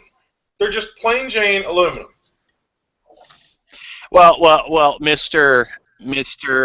Torrance, I want a Claymore clicker. Want a what? A Claymore clicker. So do I. If you can transfer a Claymore clicker into a semi-mechanical box mod, I would be much appreciated. That's another thing that I want, other than the Valhalla. Mr. Torrance, do you know what a Claymore clicker is? I haven't the slightest clue. It is a clicker. It's a detonation button for a Claymore anti-personnel mine. Okay. Hey, Bob? Yeah. It's a big box with a switch on the side. You go click, and it goes boom. Oh, you talking about the one that you squeeze? Yes. Okay, I seen switches for those online the other day. I feel rest assured I could do that. Something else I thought about doing, and I can't really talk about it because I need to get the patent back for it, but you guys are going to love it, especially everybody that likes to build their own coils, and even shops that build coils for customers. They're going to love this. But what I was saying is when I get these boxes in, they're plain Jane. You know what I'm saying? They're just it's molded aluminum pretty much, and then I get them and I get to do stuff like that, and stuff like this. Yeah, and stuff like Brandon's. Yeah, and the thing is stuff like this. And stuff like this. And not this. And Because this. And yeah. I'm going to get the coup de grace. Hold on. Everyone, avert your eyes. Now, Whipping something out you don't want to see.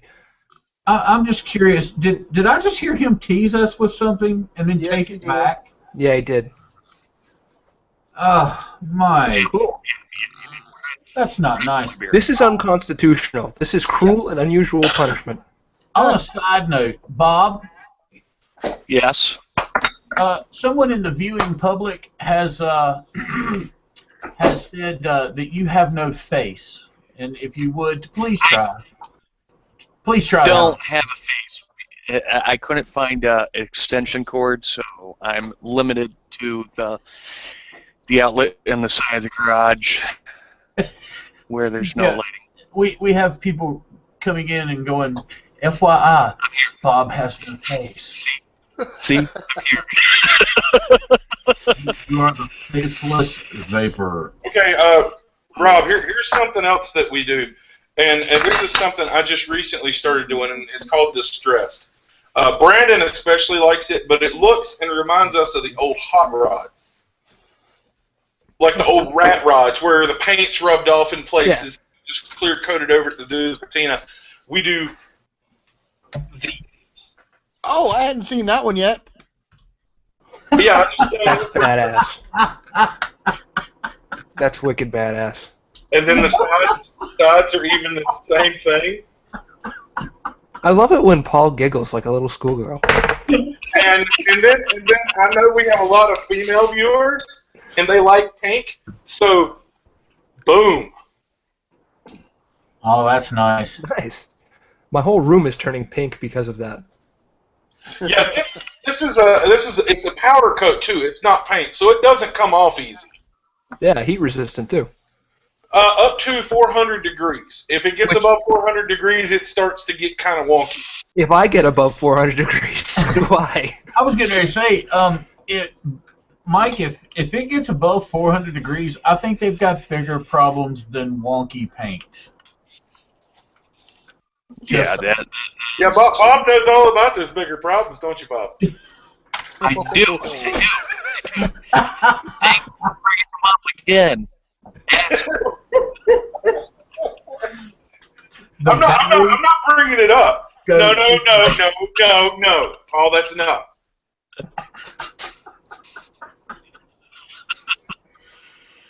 Let me see those sexy innards again. I like that.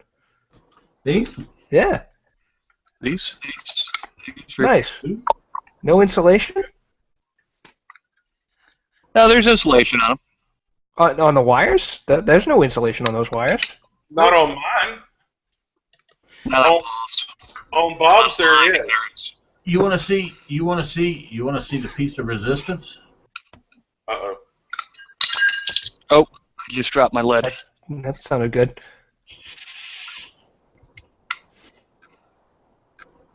Nice. Beautiful.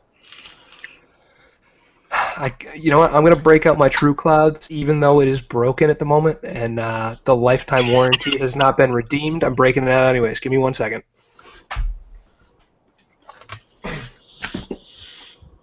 Oh, here's something I kind of wanted to talk about. And I just clued Paul in on this the other day.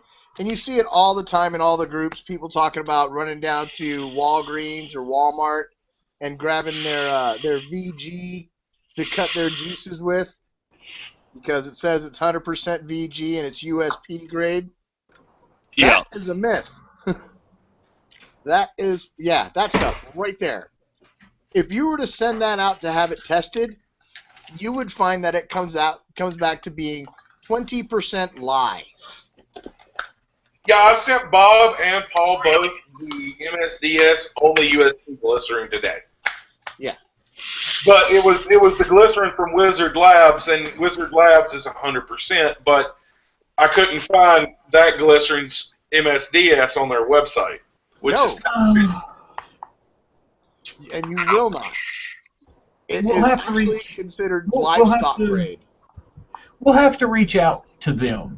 They are out of Texarkana, Texas. And yeah. Let's see. Hey, Well, maybe as the snowman, they'll respond. Well, it does Yeah, there say you go, Bob. 99.5. 0.5 is for water. Yes. But they also it's any company that produces anything like that by law has to be able to provide either a COA or an MSDS sheet on that product. Yeah, but it doesn't say that they have to display it. You have to request it to get it. No, they do not have to display it. Just like with our product. We don't display our MSDS sheets and we don't display the COA. But they are there at any point in time. Anybody wants to see them, we are more than happy to show it to them. That's why I'm glad that I make mods, because there's not really an MSDS on any of this. Anyway. Actually, there is. Yes, to Brandon, to let you know, I have not the, used any more of that to. the broken. I have not used any more of that since you told me. Now I just got to figure out what I'm going to do with it. Mike, you do have MSDS for your product. It's for the powder coat. Yeah, well, that's from them, though. Yep. If they want it, I'll go get it. It's that simple. Yep. Anyway, pulling up the currently broken True Clouds box. It is a Raptor 120 box. It's pretty. I like it a lot. When it's finally working again, it is a paperweight right now, but when it's finally working again, you guys will actually see it in action, and it'll be awesome. Because this thing hits like a fucking champion. It is, like I said, it's regulated. So you got the little pot on the side there. Nice micro flush mount pot. Little engraving right here, the True Cloud logo. It is in a Hammond G box. And it's just purdy on the insides. Pretty much anything you build in a G-Box is pretty, because there's no room for anything else. Yeah, there's no room for ugliness, so you have to cut out all the ugly. Now, is that Genius? Does that have a chip? It does. It is a regulated box. It's a Raptor 120. Yeah, Okay. it's a G. Mike, I have a Raptor 120. Remind me later, Mike, and I actually have a close-up picture of something very similar to that for you. Having technical difficulties. Hey, Brandon. Yeah. Rob, are you a Batman fan? A Batman fan? Yes. Who's not? All right. Go ahead, Brandon. I'll be right back. Put the batteries in so you can see it light up. I'll be right back. All right, I'm getting another beer. Oh, here's another thing, Mike, that you don't have, and unfortunately, this is almost a deal breaker, almost, but not quite. You don't have a cool little lunchbox that all your mods come in. I can have boxes made. That's not a problem.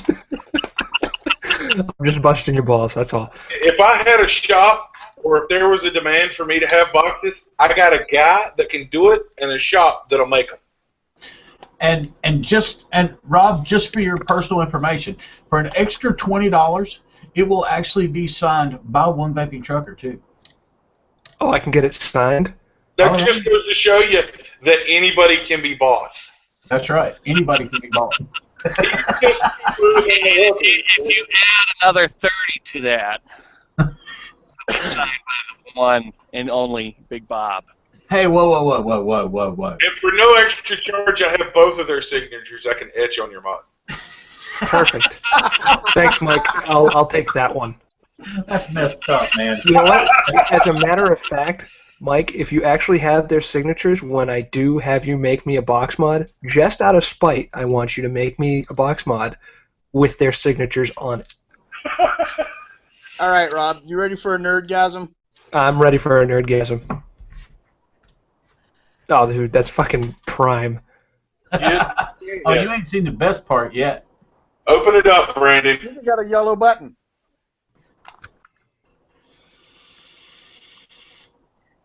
Dude. Yellow voltmeter. You want to know how hard that was to find?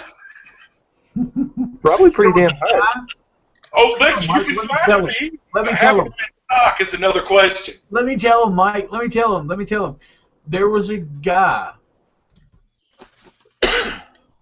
in California that knew a guy in Ontario, Canada, that knew a guy over in Russia that got him that yellow voltmeter. Legitimately? Honest to God. The guy that, by the way, Rob, there's something about my mods that's a little different than most other ones. Most of the other ones you see use a Keystone battery sled. Yeah. These are custom 3D printed battery sleds. No shit. Yeah, they're nice, too. They have, hold on, I'll pull the batteries out of mine, I'll show you. It's got nice little spring contacts on the bottom. Yeah. There you go. And they melt really easy, so you really don't need a MOSFET. Nice. Only if you put the batteries backwards, you hold that. Hey, Mike, hold that sled up again. Which one? The one in my box or the other one? No, the empty one. Yeah, the empty one, the non-box one. Oh, okay, yeah. Okay, Rob, you see the plus mark at the top I do. and the minus sign there at the bottom. Yeah, that's how you know which way the batteries go. See, if only Bob had that on his batteries, that would help. Both sides are flat. What do I do now? Wait, I don't have insulators on mine. That's because that's the old battery sled. I would like to point out that my battery sled on the True Clouds is double spring. Oh, nice. Now, see, I do not have them on this one, but I do have them on that one. Actually, you have them on both, Paul, because I rebuilt the one vaping trucker on. No, this one doesn't have it. Oh, it you does? just showed us. Yeah, that one's the old. It's old sled, Huh. Weird. but it's okay. I love both of them equally. All right, Mike, I'm going to have to tell you, this is the first time I've hit this Batman box. This thing fucking rocks. for a parallel box. Yeah. Well, I don't like series boxes. But you bought a series box in the form of R2-D2. It's fucking R2-D2. You could have asked me to build it. Hang on. Is there any question? He bought it just because it's fucking cool. Yeah. I mean, This is actually a problem. I have a slight issue with that. Why? what, R2-D2? No, I have no issue with R2-D2. I have no issue with Star Wars or Batman or anything for that matter. Don't buy something because it's cool. Buy something because you're going to fucking use it. Oh, I use it. But if it's cool, Don't get me wrong, I use it. But I bought it because it's cool. if it's cool and you use it, it makes it even better. Yep. Well, that's fair. It's like Paul's box. He walks in somewhere and it glows, and they're like, "Where did you get that?" Yeah. And he's like, "Oh, I got it from this guy. I left his cards at home, but." Hang on. I'm gonna give you guys a true life taste of what it looks like in my truck at night. And For about 20 minutes. I'm gonna go dark for just a second here. They'll glow for about an hour, Bob, but they do lose luminescence over time. Oh, luminescence. Now you're using big words, huh? Yeah. Oh. I'm gonna go dark. Like, Word. you can't spell. Okay, I'm gonna go dark for Learn just that a word. Let second, him guys. I don't need to spell it. Google spells it for me. All right. Well, All I got a gotta do point is there. get in the same ballpark. All right. It Here says, we go. "Did you mean?" in front of it. This is what it looks like in my truck at night. It looks like you've got a T-shirt now. Right? No change. Hang on. Yeah. It's the light from the PC. Hang on. Hang on. Click the buttons on the keyboard. There you go. How about that? That's stellar. I love that. Yeah. That is sick. That's what It my looks truck like- looks like. You know what it looks like, Paul? What's that? Semen under a black It light. looks like alien jizz. Oh man, that's terrible. That's And true. Terrible and true. Let's not forget that word true. terrible. Now, my question for you, Rob, is how are you so educated upon that? You ever watch that show on MTV, Room Raiders? No. Okay, well, I'm 23, so I have. Oh, yeah. I do remember 23. And now you all feel old. Hey, I'm Like another beer. old as Hey, shit. hey, I wear these gray hairs proudly. Thank you very much. It adds character there, Paul. Yes, it does add character. And hey, if you don't like it, here, watch this. I'll even make you feel even better about life. Ooh. He's wearing the Mad Vape set. I'd say that was a crosstown rival if there was actually any rivalry there. Oh, where'd he go? I don't know, but it's zooming in on your forehead, Bob. It is, because I've got to sit so far back because my camera's all the way over there, and I'm all the way back here. Check this out, guys. I saw that one the other day. It looks good. Too bad they all know. There we go. Is that another one vaping truckers?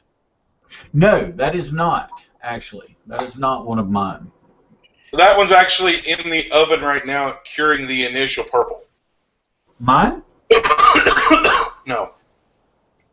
Oh, I was going to say, I've got another one? Eventually, your soul is going to be in that shoebox under my bed we discussed. I'm like, Jesus, Mike, oh my God. Dude, let me tell you what happened. You'll get a laugh out of this one, Mike. I went to pick up the Vapor Shark, right? From You mean Jordan. the vapor flask? Or the Vapor Flask, excuse me. Sorry. Vapor Apparently, one beer is too much for this man. Flask. Yeah. So I went to pick it up. And I was sitting there in the shop, and I had something I had to get a screwdriver or something out of my bag. And I walked back over to my bag. And normally this mod is in a specific pocket, in a specific place. And I went to grab a different RDA out of said pocket, and it was not there. And I went, really? Somebody fucking stole my mod? What he really did was pooped his pants. I went, you've got to be fucking kidding me. I walk off with that, and somebody not go, hey, where'd you get that mod? I know that. Turns out I left it sitting on the entertainment center here at the house. Thank goodness. Oh, so that's why you were reluctant to speak to me until you got home. Yes. Rob, let me show you what you missed while you were away doing whatever. You missed this. Beering. I was away beering. Hold on. I gotta click you. Here, I'll talk. It'll make it easier. There you go. See? Nice. You missed this, Mr. George. Yeah, take that hat off. Now, And I said when he put that on, that would be a crosstown rivalry if there was any rivalry. yeah, whatsoever. there's no competition there whatsoever. I just don't like them. Agree. Nor do I like their guts. Nor do I like anything about them. I will tell you, they do have a new mod. They do have a new mod that they've come out with that I'm kind of impressed with. It's called the Deviant, and it has it's a DNA 40, temp controlled, if I'm not mistaken. I think it's temp controlled, but it looks like an alien. Looks like an alien. Oh yes. Yeah. Oh. Twisted has done a review on it, or not a review. He's done a quick peek, and so has Grim Green. Oh yeah. It looks like it was designed by Geiger. You what? It looks like it was designed by Geiger. Yeah, it does. It does. It absolutely does. And it's really, really cool looking. Haven't had to mess with one yet. And probably won't.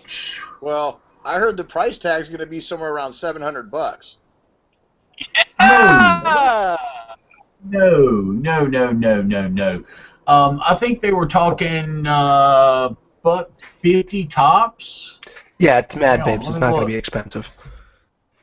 Yeah, it's going to break a month. I think. Wow. You like the Meraxis? The Meraxis? Is that what you're referring to? I'm referring to anything ever bought at Mad Vapes because it's either a clone or it's cheap. Hey, Brandon, we have trouble in paradise, Brandon. What's up? Are you out of Cup of Joe? I've been out of Cup of Joe. I actually knew I was going to run out, and I don't want you to be mad because I gave away the other juice as samples for people to try, you know. Hey, how is that? This one tastes like a funnel cake, spot on. Oh, nice. Yeah. I've been wanting to try them. Well, if you want some, next time I send you a care package, I'll send some.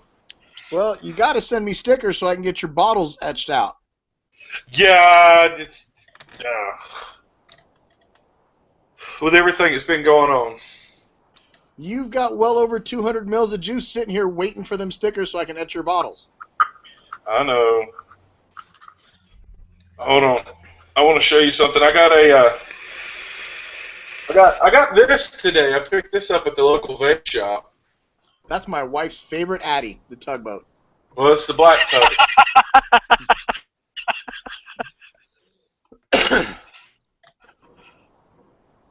What the hell? Really? What's it omen at? I didn't see. 0.15. 0.15. That's just too hot for me. That's kind of high for something with such restricted airflow. Oh, well, I'll show you. I've murdered it a little bit. Just a bit. Tell me that's a clone and not an authentic. It's a clone. This one's a clone. I have an Yeah, authentic. I know. I know. Um, You can just tell by the drip tip. but I'm actually gonna repowder coat this one. My wife loves those tugboats. She's got 5 or 6 of them.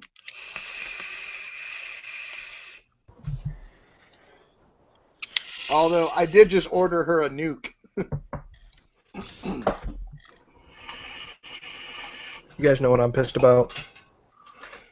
Pissed about. You got a beer? No. I have one more. What I'm pissed about is my tugboat. Mm-hmm. The center post is stripped. Oh, the insulator's gone. No. The insulator's still there. The actual threads on the inside of the center post are fucked. Oh, Because it's the gold-plated V2, the gold came off. and that's an authentic too. Oh, yeah. You want to Fortunately... do me, Rob? I got tap and die set. I feel rest assured we can fix that with it.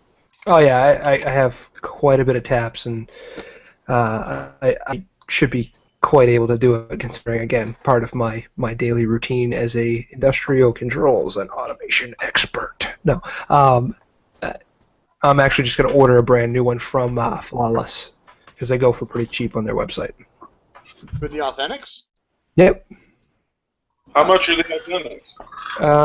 Let me pull it up again. I don't remember the price off the top of my head. I just remember going, oh, wow. If Germans is pretty cheap, I might go, yeah, I don't make that kind of money. Well, you know, I got my Google Wallet card and order one right now. You know, the funny thing about it is that, you know, knowing that gentleman right there, Mr. Mike Torrance, you know, can we say that pretty much anything is possible?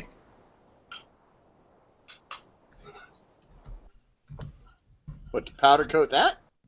I powder coated that zombie green. Nice. And just as a kick in the mouth or pants or wherever you want to take your kicks,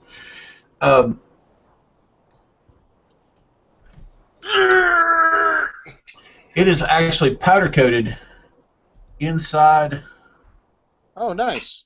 and out.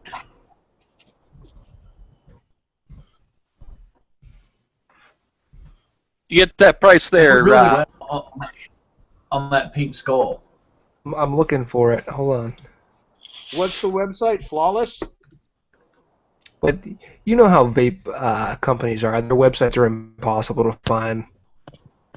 What website is it? Hold on, I'm looking. That's Carolina Box Mods at gmail.com.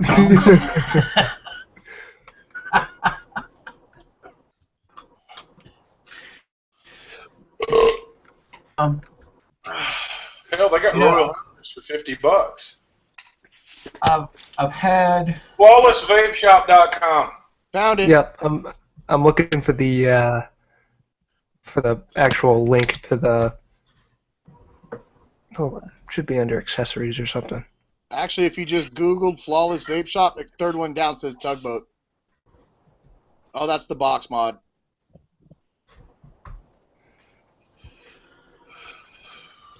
Well, while y'all are looking for that, I'm going to give a sneak peek at the new Mutation XV4. Initial thoughts.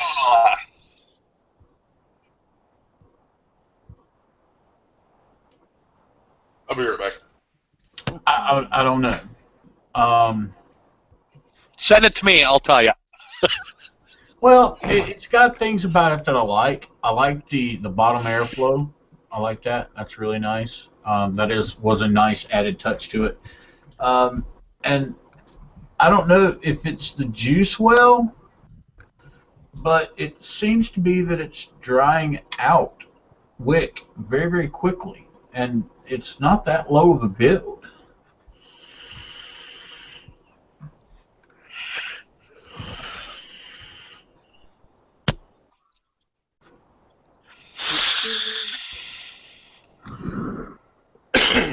And the cooling chamber feature is kind of cool, but I don't know that it's working quite properly as it should be.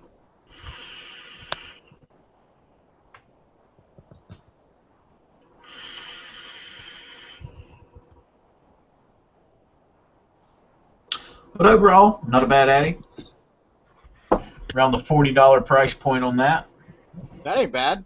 Yeah, it's not bad, not bad. However, that temperature control. Isn't that with Tobacco? Huh? Isn't that by Tobacco? The mutation? No, it is actually by Indulgence. Oh, okay. Oh, I found the link. It The is. Tugboat V2 goes for $90. I'm just talking about just the center post. I know how much the actual Addy goes for. It's just a center post, and I can't remember where I found it. It is $2. Insulator center post. Well, fuck you for finding it faster than me. No, I think that's just the insulator, though, isn't it? Well, they're showing the insulator, the center post, O-rings, and screws. Hang on, I got the link in a second. Huh. Well, that's not bad. And just for everybody wanting to know, it does come with little plugs. I don't know if y'all can see that little piece of plastic in there or not, but it comes with plugs for the side airflows where you can actually close them off and plug them up, which I thought was kind of interesting, but yet, like, why would you do that to begin with if you're just going to There you go, Rob. I put the link in the chat. And it actually comes with that wonderful, fantabulous blue screwdriver. Those things are awesome. I know, right? You know, I'll tell you, I don't know what I would do without the little blue screwdriver. You know, I saw someone the other day that had a black one that they got with an Addy. A black one? A black one. You want to see a screwdriver I got with an Addy? You guys are going to be jealous. And it's not a K-Fun. Yeah, I like that one, Mike. I'll steal that from you the next time I'm down there, just so you know. So what other juice myths are there out there that we need to dispel? Oh, nice. A lot of juice. I got a bunch of those ones, Mike. It's flat on one and Phillips on the other. I need one of them. Yeah, I need one of those too. Yeah, and this one's mine, Paul. Yeah, I need one of those, Rob. You can send that to me. Yeah, I'll take that.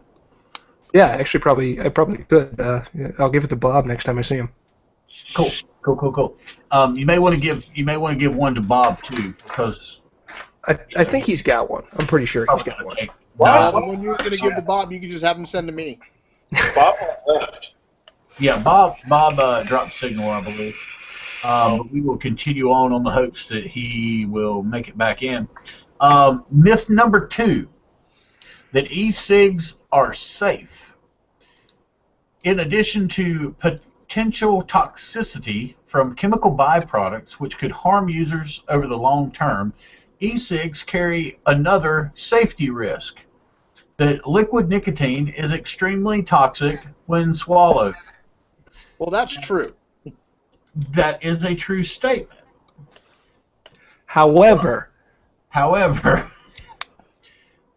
Mr. Santiago is probably, I'm going to say, the only person in this chat right now that has any pure nicotine.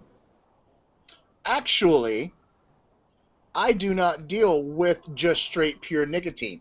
And the reason being is my clean room, I do not have an ISO air scrubber. Okay. So, the nicotine that I have imported is already mixed in pharmaceutical grade VG. So, now with that being said, that means that, like this bottle of juice here, That bottle of juice there.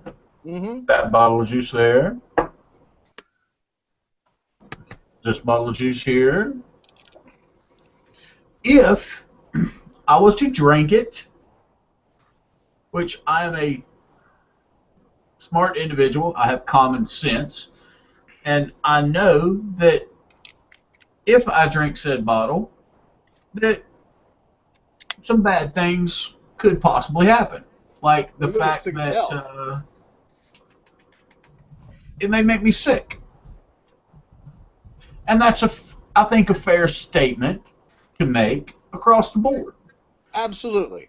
There was the thing that brings to mind on that said incident that happened. There Oh, was the it was child, also, huh? the child, the kid. Yes, where the child passed away from nicotine poisoning.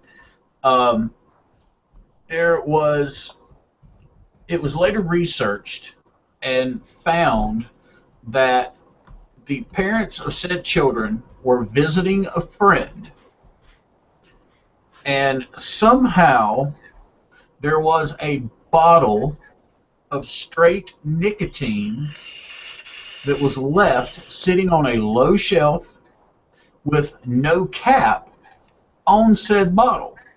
Now, my question is, I understand that's unacceptable. One, you should have been watching your kid. Two, the owner of the house should have not had said bottle on low shelf. Should have had cap on it.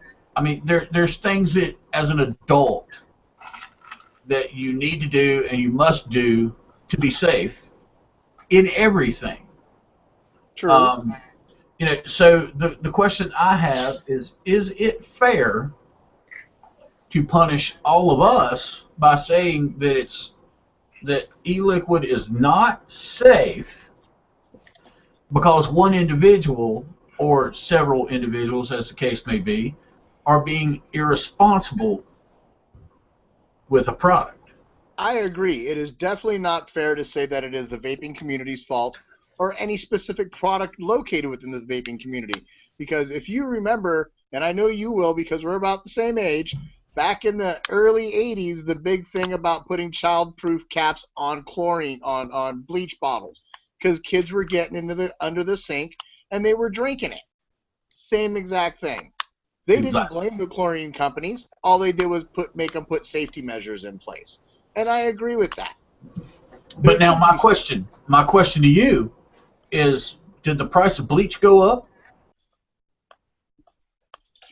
It did, but not very much. A couple of cents, maybe. Did the FDA and come in and say, hey, you can't make bleach anymore? No, they did not. Whoa. Wait, that point is invalid just because bleach is not meant to be ingested. E-juice is meant to be ingested through inhalation. Well, yeah, but what we're saying is the validity of them saying that it's toxic. Wait, hang on. Let me interject. E-juice is meant to be ingested through inhalation. Straight nicotine is not. Exactly. This is true. This is true. But that being said, I believe that yes, there should be child safety caps on nicotine products. Absolutely, all nicotine products, be it e-juice or anything else, there should be child safety caps. Because fact of the matter is, a lot of parents are glorified babysitters. That's pretty much about it, and they don't even do that job very well. I was going to say glorified babysitters. You mean the television? Point. Video game consoles. But by that same logic, should not all bottles of alcohol, including just within the realm of hard liquor, should those not also have child safety caps because those are also toxic? Yes, by definition. By definition, I completely agree with you, Rob. I agree with that. And here's something else. You guys are talking about straight nicotine is not meant for inhalation or ingestion through inhalation. I used to work in a pharmaceutical manufacturer, and a lot of the pills that they make have caffeine as a filler. Yep. And straight caffeine is dangerous, period. I don't see child safety. You know what? Here's a fine example. Does that look like a child safety cap to you? No. No. That's got caffeine in it. It's the same thing that goes with these. It's about responsibility. But because these are so, well, I mean, these are more prevalent than these. And technically caffeine is not good for you even in small amounts. They've proven that. True. So why would they not have safety locks on bottles of soda pop so kids can't get into them? Oh, because mom and dad say that's okay. Well, I agree there is a certain amount of personal responsibility that needs to be held by everybody who's going to be purchasing products. Absolutely. But as a manufacturer, I also believe that we have a responsibility to do everything we can within reason to make it safe. Right. Or safer. Right. And I agree with that with your stance on that, Brandon. But what we're trying to make a point of is you know, the straight nicotine's not meant for ingestion, and neither is caffeine. This has got, I don't know how much caffeine's it got in it. Probably quite a bit. It doesn't even say. But caffeine's not good for you. So, well, look, neither is wheat. Wheat isn't good for. Grains are not good for you. Milk isn't good for you. Nothing is actually good for you. So let's take that out of the equation. What's good for you? Yeah. Let's look at it on a toxicity standpoint. What is the actual toxicity of a substance? How much caffeine or nicotine do you have to ingest for it to become toxic? Nicotine, we know, 60 milligrams, I believe, per milliliter. It's either per milliliter or per of, yeah, so 60 milligrams per milliliter of blood is enough to kill you. Now, here and here's where I want to put this out there, just because of what you said. It says a teaspoon of standard liquid nicotine would be enough to kill a person who weighs 200 pounds. Now, is that 0.999% pure nicotine? Exactly. You know, that's what we're trying to get at. Is right. that they're pointing fingers, you know, at in this article here. They're pointing fingers, but they're not giving all the information, which is what we're trying to get everybody to understand. Is that, you know, if you're gonna give it all, not just the part that makes you look good. Give it all. You know, I've worked with pure nicotine. You know, 99.999% pure. If you're not wearing a respirator, you are violently sick within minutes. Yes. It's that potent. Very, very accurate. Even 300 meg. If you're working with 300 meg and you get even a small, let's say, a drop, dime-sized drop on your hand, oh yeah, your hand will begin burning and you will become ill quite quickly. And you're not quick enough to wipe it off before it soaks into your skin. Not even close. No. Yeah. It's and that's why we say that there does need to be some regulations. I think all of us in this room agree that there needs to be regulations. True. Yeah. And there do need to be regulations. They need to be fair regulations, and there need to be actually vapors on that committee helping to create those regulations. Absolutely. Exactly, because if there aren't actual vapors on there, I mean, we've seen it with gun rights, we've seen it with every right under the sun, typically gun rights. You know, if there's not someone who's avid or knowledgeable about the industry, they're just going to say, oh, this is a good idea, you know, let's implement this, and they don't even know what the fuck they're talking about Yeah, they're at the end of the day. Yeah. And I'm gonna catch flack over this, but Ted Nugent for president. Ted Nugent for president? Absolutely. Bernie Sanders for president. I vote for Mike Lawrence. Oh my God! I'm you know voting. What? If Mike became president, Skylar would do a great job running the country. She would. I'm voting for the right guy. Oh. You know Rand who Paul. his right guy is? RuPaul. Rand Paul. RuPaul. Rand Yeah, RuPaul, the transvestite. Paul. Rand Paul. Okay, now let's stay on task. I would like to read something about caffeine since I brought it up. Caffeine is classified by the FDA as generally safe. From toxic overdoses. Over 10 grams per day for an adult are much higher than the typical doses of under 500 milligrams per day. A cup of coffee only contains 80 to 175 milligrams of caffeine. And that's a standard cup. That is not a large iced coffee, which I drink every day. Right. It says depending on what bean or seed is used and how it's prepared by drip, percolation, or espresso, there are several known mechanisms of action. To explain the effects of caffeine, the most prominent to reversibly block the action of acidonin on its receptor, which blocks the onset of drowsiness induced by adenosine. I guess that's how you say it. Adenosine. Yeah. Caffeine also stimulates selected portions of the autonomic nervous system. Wow. It's spelled weird. I'm sorry. Let's not let Mike read these anymore. But anyway, what it's saying is a certain amount of caffeine is lethal. So I mean, place regulations on the street caffeine, but let's not talk about lethality though, because there's no good definition by which we could actually say that something is lethal, because you can die from drinking too much water. Yes, you can. yeah. And it's actually quite easy to do. I'm not even kidding. You can actually die from I can't remember what it's called, and it's don't make a joke about it being called drowning, because that's not what it is. But there's actually it's actually what it is your blood thinning out to the point where your heart can no longer pump it. No, it's actually, it has to do with your kidneys and your liver. It's almost like a reuptake of sorts. Your kidneys can't process it, so your liver actually ends up backing up and you die. It's a backdraft. Septic, actually. You pretty much go septic because your kidneys Exactly. filter. Exactly. That's what I was looking for. It's sepsis. Okay. The peanut gallery said no more politics on the show, please. Why? Because I said Bernie Sanders. I knew I was going to get. I knew I was going to. E-cigs can help you quit smoking.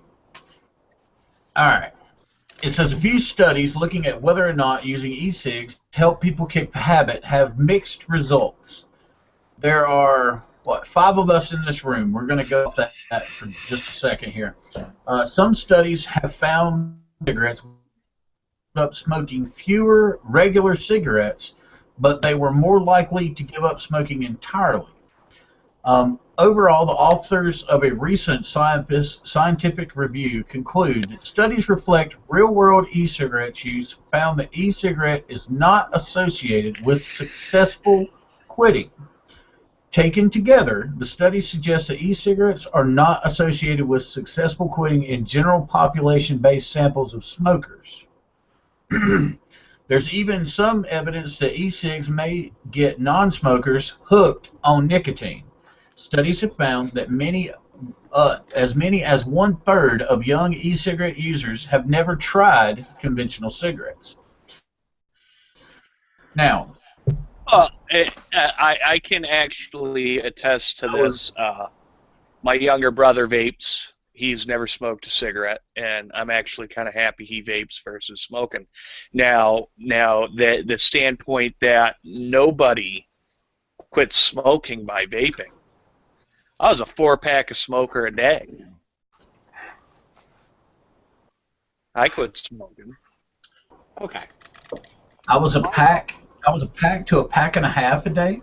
I've successfully, by the use of these products, have been smoke-free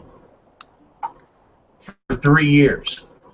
You can't tell me that it don't work. Okay. Now, with that being said, I'm going to bring out a nasty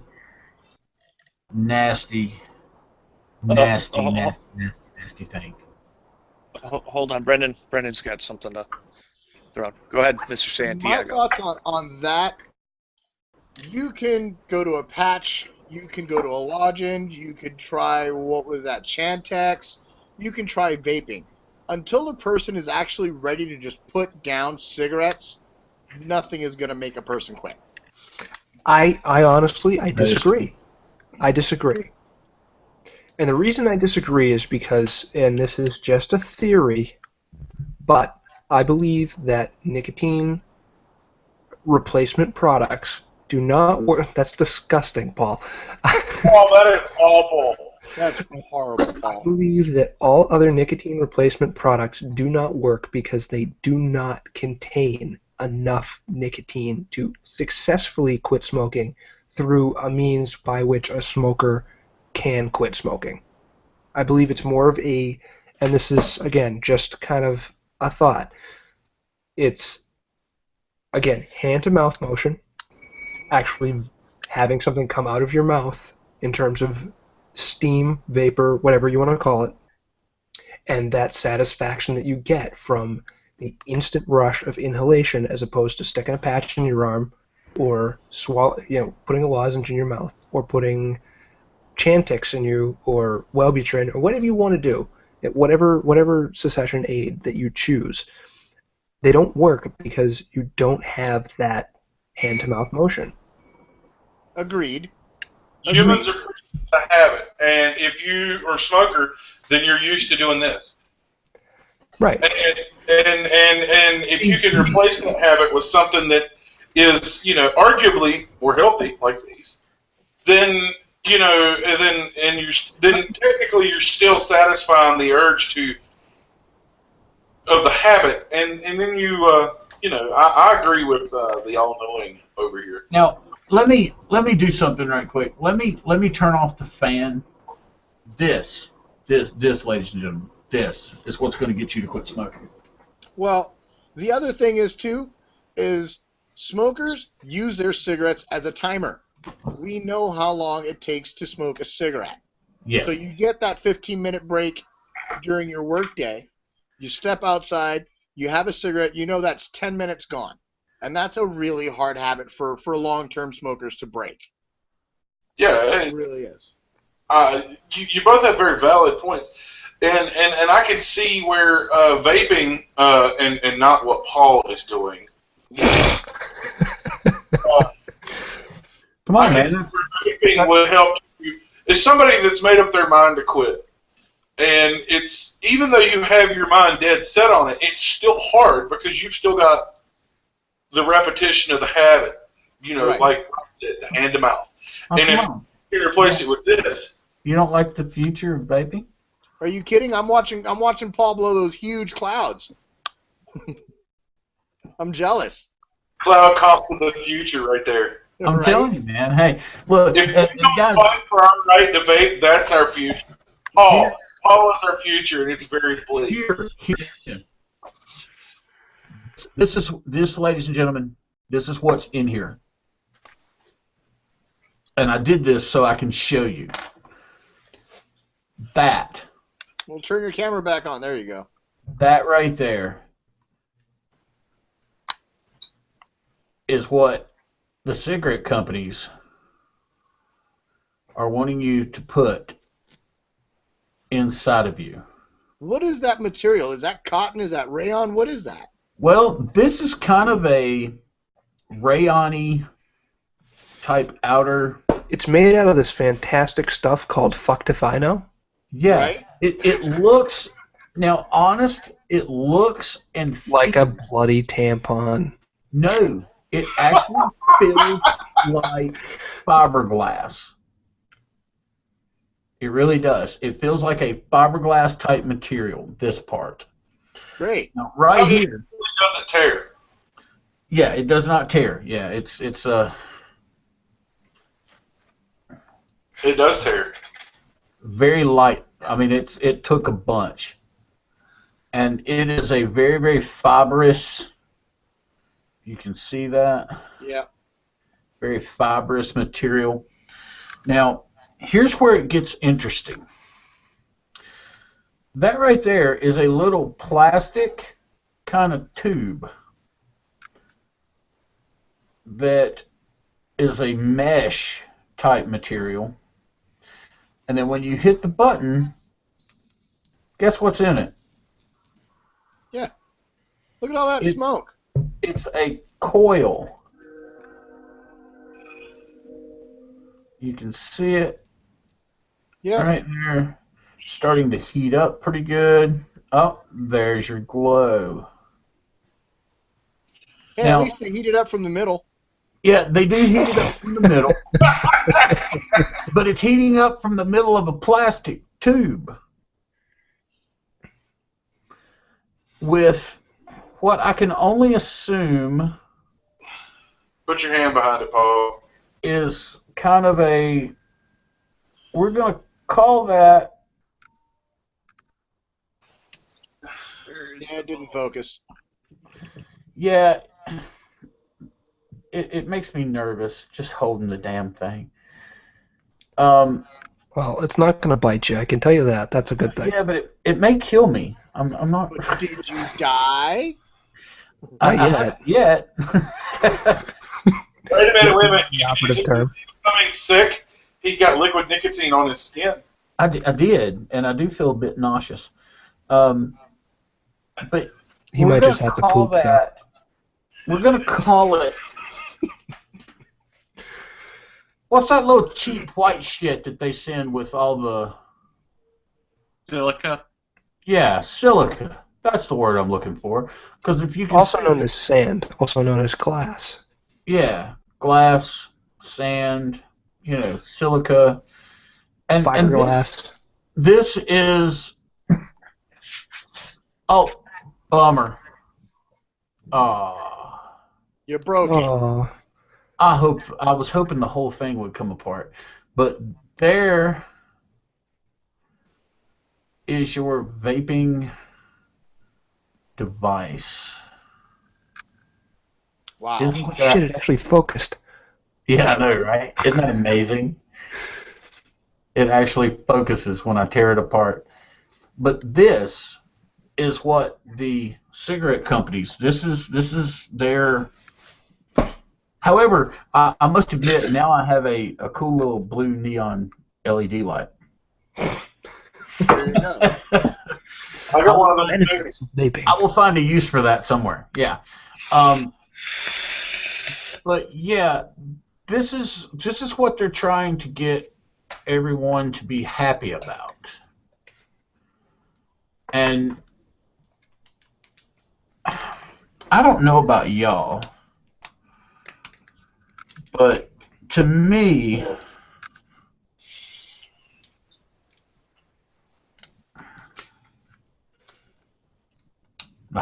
there we go. Wait, Bob, are you on a computer? I am, gladly. Holy shit. Hey, look there.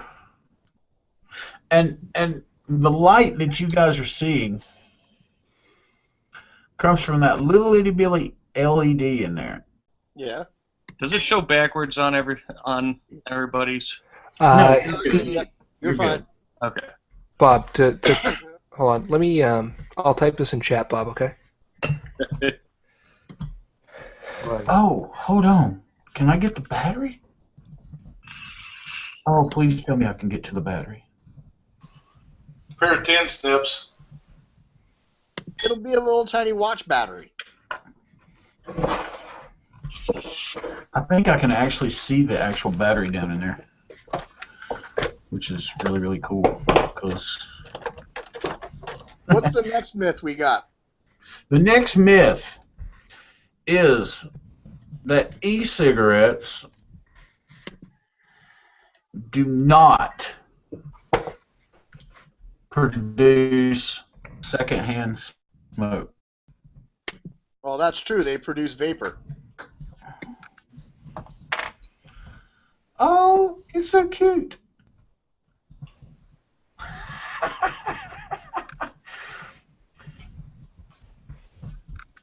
There, ladies and gentlemen. is a lipo pack. Is Yay. No, it's not really outright lipo. lipo pack. That is exactly what that is. No. I guarantee you it's watch batteries wrapped in a Mylar coating, just stacked. And according to it, it is a 13-hour. See if I can get that to focus. Nope. There it goes. A 13-hour and 15-minute battery. There's a lie. 13-hour. Well, no, I bet that's not a lie. I bet that's actually pretty true because the amount of time you're probably going to spend vaping that thing is pretty minimal, especially when we're talking actual use time, because we all know that if you don't, in fact, hold the button for 13 hours straight, it's going to last a lot longer than you think it's going to. It probably will, because now I have another one just to show this, because I'm here to tell you right now that this right here is going to do nothing but piss me off. Then why are you doing it? That's my question. That's the definition of insanity, isn't it? It is. Yeah, but look at those huge clouds.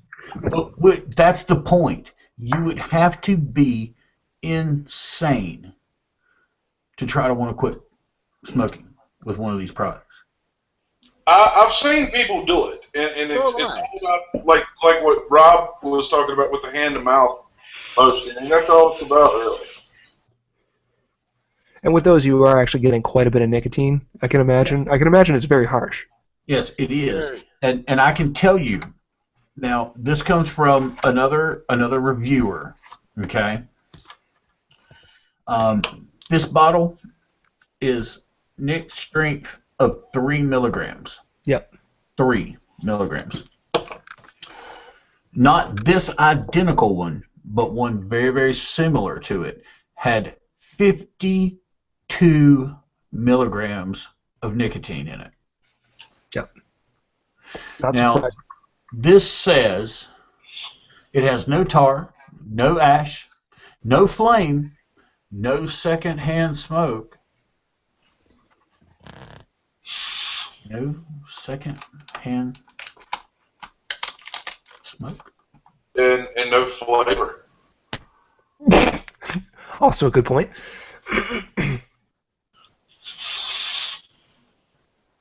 Is that not a smokish vapor type product that is leaving my mouth? Well, let's address this real quick.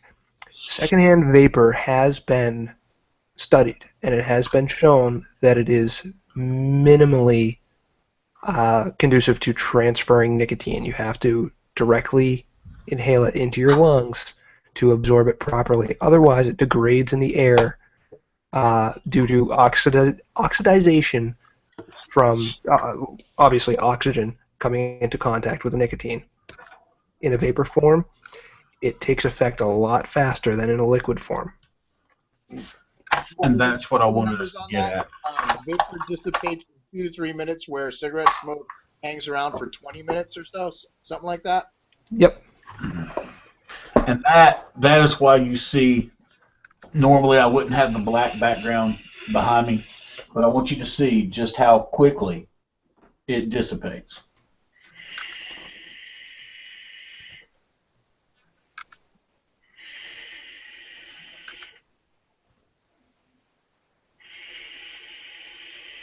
And now I know right now a lot of people are going to be saying, well, my room is completely full of vapor. How is that possible? If you saturate the environment to the point where it can no longer absorb and dissipate that gas, liquid, anything. If you saturate any environment, think about it like if you drink a coffee and you put too much sugar in it. That coffee will no longer dissolve the sugar. Same thing with the air that you're sitting in your room. It can no longer dissolve that gas into another gas because it's already too saturated. Well, it's the same thing like when you're taking a hot shower. The steam builds up in the bathroom because the air can no longer soak it up. That's exactly. Right. Same principle, guys. Same exact principle. And they say that the main selling point of e-cigs is that they can be used anywhere because they don't produce toxic smoke. We're going to break that statement down by itself because they don't produce toxic smoke. They do not produce smoke. I think we're all in agreement with that, correct? Yep. Yeah. Okay, they do not. Unless you take a dry hit like Bob will probably do soon. I mean, it's inevitable. However, I can tell you that a vapor shark, or a vapor flask at 470 degrees. Fuck you, Rob. Physical. Me. Will not burn your cotton. Just so you know. Even if it is dry. However, mine's not. But even if it is dry, it will not burn the cotton. And that's why I do and can appreciate these type devices. What they're doing to get these high levels of toxic chemicals is they're taking these said devices that they're not using, or that we're not using, or whatever, however you want to put it. And what they're doing, now I'm going to do this just for demonstration purposes. I wouldn't normally do this, but we're going to sit here and we're going to watch what happens when you run one dry. Just for, imagine that.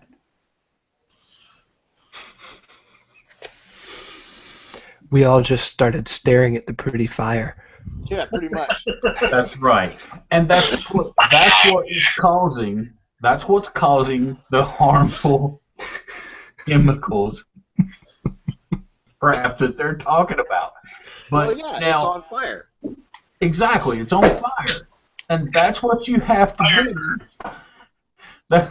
That's what you have to do to get said reactions that they're talking about. You've got to push the equipment beyond its capabilities. You've got to do things that us as normal vapors, even cloud chasers, are not gonna do. I mean, we know the fire. Exactly. We know the limits of our equipment. We know what they can do and what they won't do. And our job as vapors, Rob George included, Bob Major included, Mike Torrance, Brandon Santiago, is to educate people on how to do it correctly. And that's every vapor. I mean, every vapor in the entire world, in the entire community, everywhere. We need to get people educated on how to vape properly. Because if we do that, their argument becomes null. Well, that I can agree with part of that statement, and their argument becoming null. I can't agree with it, and the reason I can't is because you're always going to have those people out there that no matter how much you try and show them the right way, they're going to have to learn the hard way no matter what. And those are the individuals that are going to give us a bad name in the long run. Well, not only that, but even a lot of the cloud chasers. I mean, it's cool to be able to vape anywhere, but do you have to blow a 10-foot cloud in Walmart? Yes. Yes. Yes. I think it's standard. Yeah. Yeah. That's a badge of honor. I think it must happen at least once per visit, or it's just not a visit to Walmart. Right. If you don't set the smoke detectors off in the bathroom, you're doing something wrong. But that's what gives the government a leg to stand on. Well, yes, but you got to look at it this way. No matter what you do, it doesn't matter if you're if you're drinking coffee, or you're drinking alcohol, or you're vaping, or you're smoking crack, no matter what, there is always a limit to moderation. Moderation is always key. And there's always going to be someone who goes beyond that limit of moderation when it no longer becomes moderate and it becomes severe. I don't care if you're I don't care what you're doing. There is a point where it just becomes severe, and it's offensive, and it's just beyond all realms of That's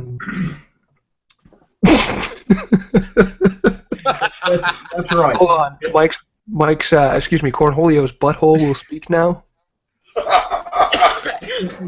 don't want it to speak. No, there is that is the point. You know, I don't. Me personally, I try to refrain from.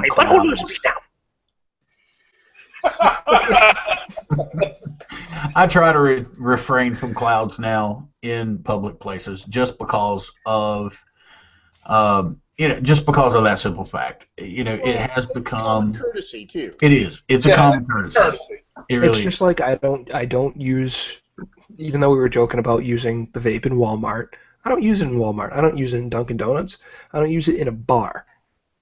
I go outside because it's out of respect for other people who, regardless whether or not this vapor is safe or safer or not safe or incredibly toxic and we don't even know it, regardless of what the vapor is, it is a common courtesy thing to step outside and not blow a giant cloud in someone's face or even blow a giant cloud. Hold it in for 10 seconds. Hold it in for 5 seconds so that it dissipates in your lungs.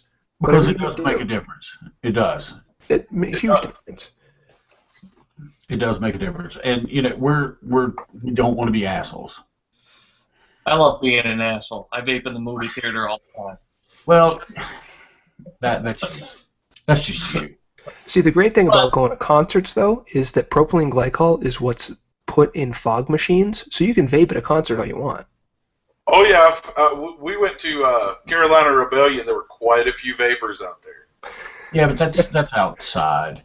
And speaking, the thought just occurred to me, and I had a discussion with Paul and Bob about this earlier in the week, and I think what's really going to bring about the downfall of the vape industry is the fact that these people are using the CBD oil in it, and it's not illegal yet, but it will be, and that's what I really think a lot of people are going after is because they're not sure what you're smoking. I'm sorry, it's legal to smoke CBD oil? In some states it is. In some states, yes. It is not illegal to purchase. In Oregon, come July, it'll be legal to smoke weed, period. Yes. Look at Rob. Now, I am not sure. I'm not sure about Massachusetts. You'll have to check your local laws on that. We've got medical marijuana, and marijuana will be illegal next year anyways. Yeah. So. And that weeds. That is a way of the future. Apparently, they have figured out a way to tax the piss out of it, and they're going to run with it. Totally fine with that because it's still cheaper than buying it on the street. I would rather them tax it, and when you go to the store and buy it, you know what the fuck you're getting, than buying it from Joe Blow on a street corner in the dark and it be laced with friggin' meth or something, you know? I will be completely honest here. I can tell you an interesting story about that. I had a friend that is now a preacher because of said situation.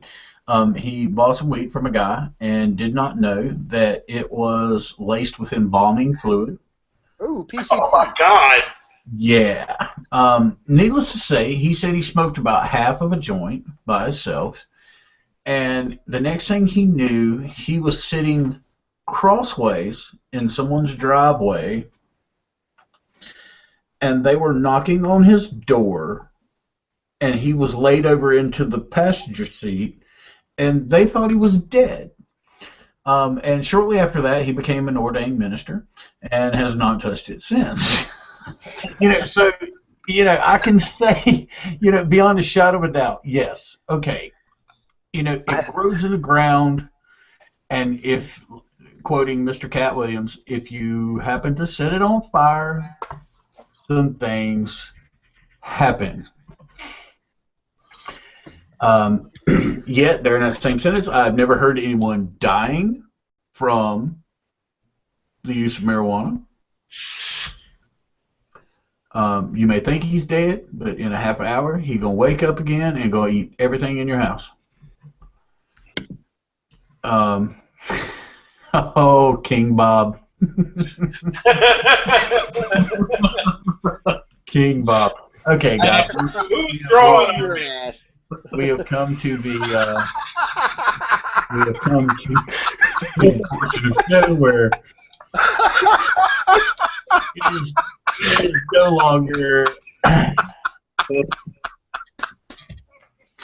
So I think we are going to skip over the MSDS sheets at this point in time. Say something. How's this one? Jesus Christmas. God bless us. Just bless us, everyone. Sorry, I'm a godless heathen, so Here we go.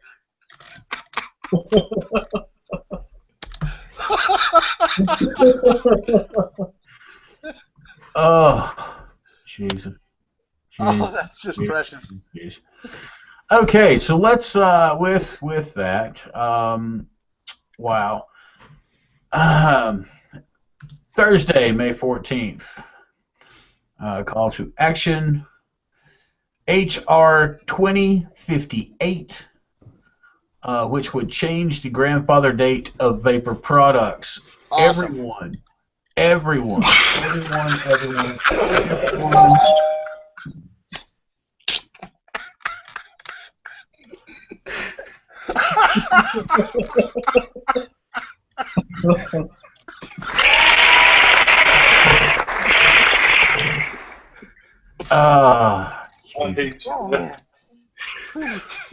Everyone, please, give me 1 second, guys.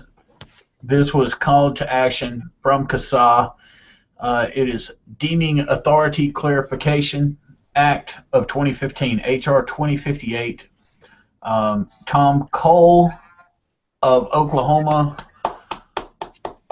I applaud you for bringing this up. What this will do is it will actually allow a lot of the guys that are already on market to be grandfathered in without having to go through all the crap that all the vaping regulations are getting ready to start. Which means gentlemen like Mr. Santiago there are not going to have to go through all the hoops and everything that a lot of the new companies just starting are going to. It will amend the Food and Drug and Cosmetic Act to change the grandfather date for deemed tobacco products. The change will allow for all vapor products currently on the market to remain on the market without being subject to the burdensome pre-market FDA approval application process. Now, I don't know if anybody has checked into that, but if I'm not mistaken, the last time I heard, it was going to be, I think, as far as liquids go, I think it was going to be about $2,000 each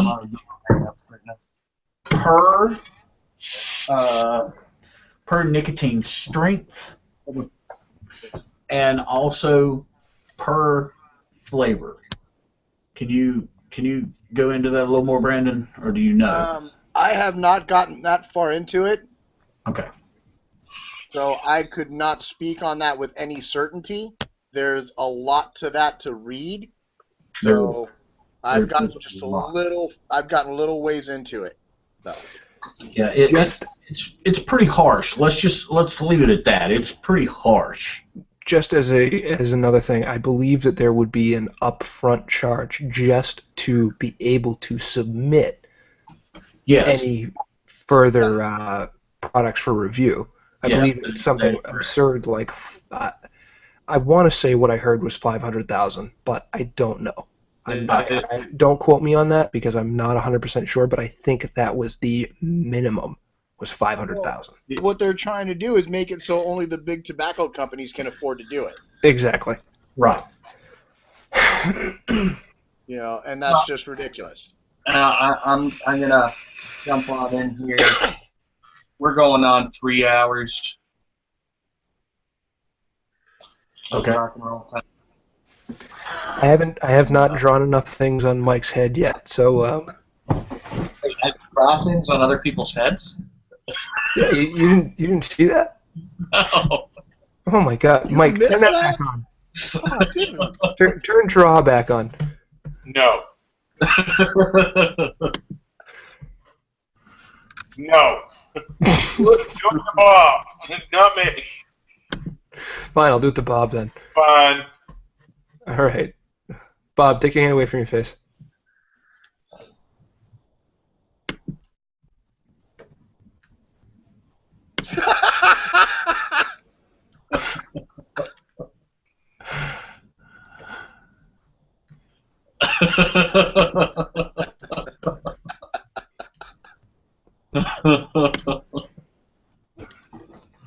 Man.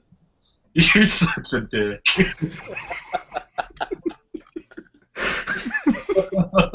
Look, it's Pogo the Clown. Ah, I was just getting ready to do something cool.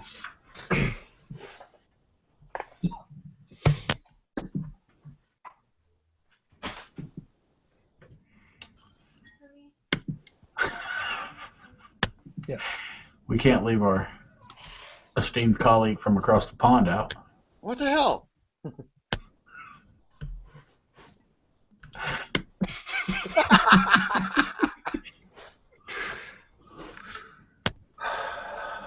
Oh, jeez.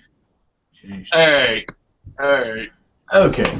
Guys, Brandon, we do appreciate you coming on. Get that off my head. Please.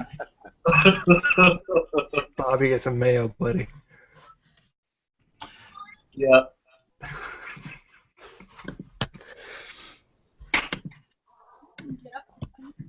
No, I did. You've been thunderstruck.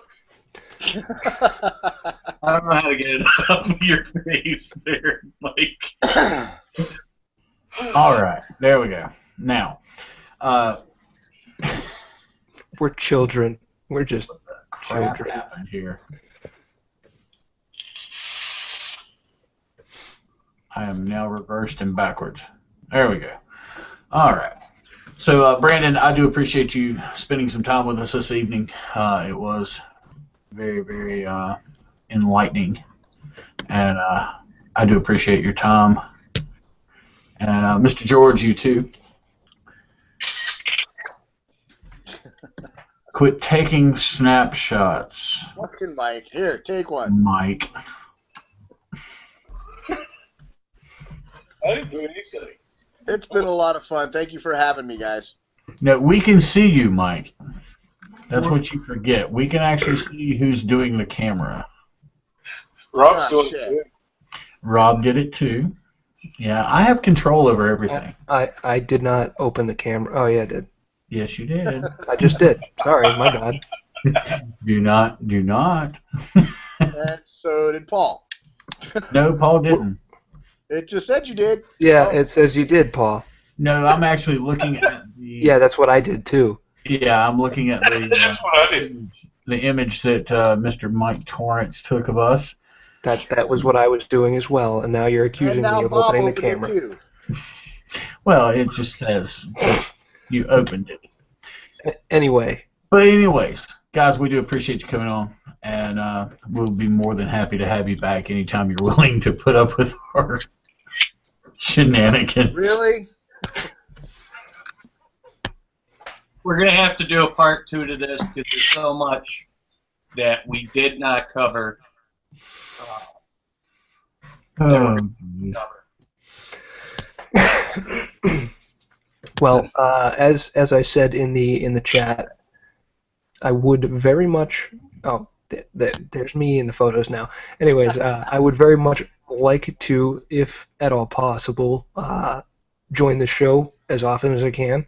Had a lot of fun tonight, and even though we ran really, really late, maybe if we tried to start earlier, we could keep going stupid long like this and have a little more fun like this. It's only 8 o'clock where I'm at. yeah. Oh, shut up! It's fucking 11 here. Well, yeah, it's 11 on this coast, Brandon. Yeah, I would like to We're join. based out of Brandon. It's 11 o'clock. I would like to go ahead and join the genius in saying that, yeah, I would like to be a part of the show more often as well. Absolutely, we would be more than happy to have you back. Maybe next time we will get more people to participate in the rolling feed. Who took a picture? Mr. Mike Torrance. No. My hands are. That was me. I'll claim that one. George. The look on your face was priceless, though. But yeah, maybe we can get some people to. We're going to try to push this out a little further. We do have a rolling feed that is live during the show, and it will allow people to ask questions and just so the Peanut Gallery can see this, I know she may still be watching or she may not be. Also, she had another little slight joke for us from the Peanut Gallery that says, "What do you call a cheese that isn't yours?" Nacho cheese. Nacho cheese. That is correct. So there is the Peanut Gallery, which her and I think Jennifer Stone are actually the only ones that were participating in said chat. Yeah, those two were the only two that participated. Well, Josie made a comment earlier, but she didn't ask any questions. But the whole premise is we put a post on the page a few hours before, so people that can't watch the show can still get their questions in.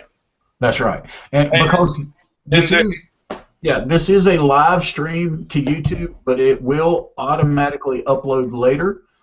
So anybody that cannot catch it live can watch the show later at their earliest convenience, which is why we do this. Cool. Yeah, sounds awesome, guys. And Mr. 1vapingtruker, I may have to hit you up a little later and get some info for my own stream somewhere down the line, because this is actually a really cool concept. Okay.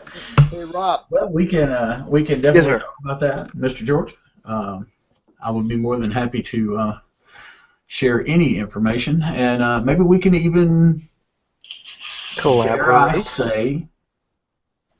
Dare I say, expand the 1vapingtruker and Big Bob show.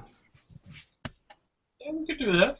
I'll have to put it past Mr. Torrance, because he will be the one helping do this, and maybe we can actually get an entire web page dedicated to the 1vapingtruker and Big Bob show, and we can branch out with news reviews, stuff like that. I could definitely get behind that. I know some web programming and things like that, so absolutely. I could definitely offer some input. Handled. It's in the works. The web page is simple. It'll be a blog style page. Right. So, and the thing behind it is we want to create a network of people that are going to stand up for their rights. So we might want to try and join with CASA and places like that, so that we can post their newest, issues that are coming up within the vaping community.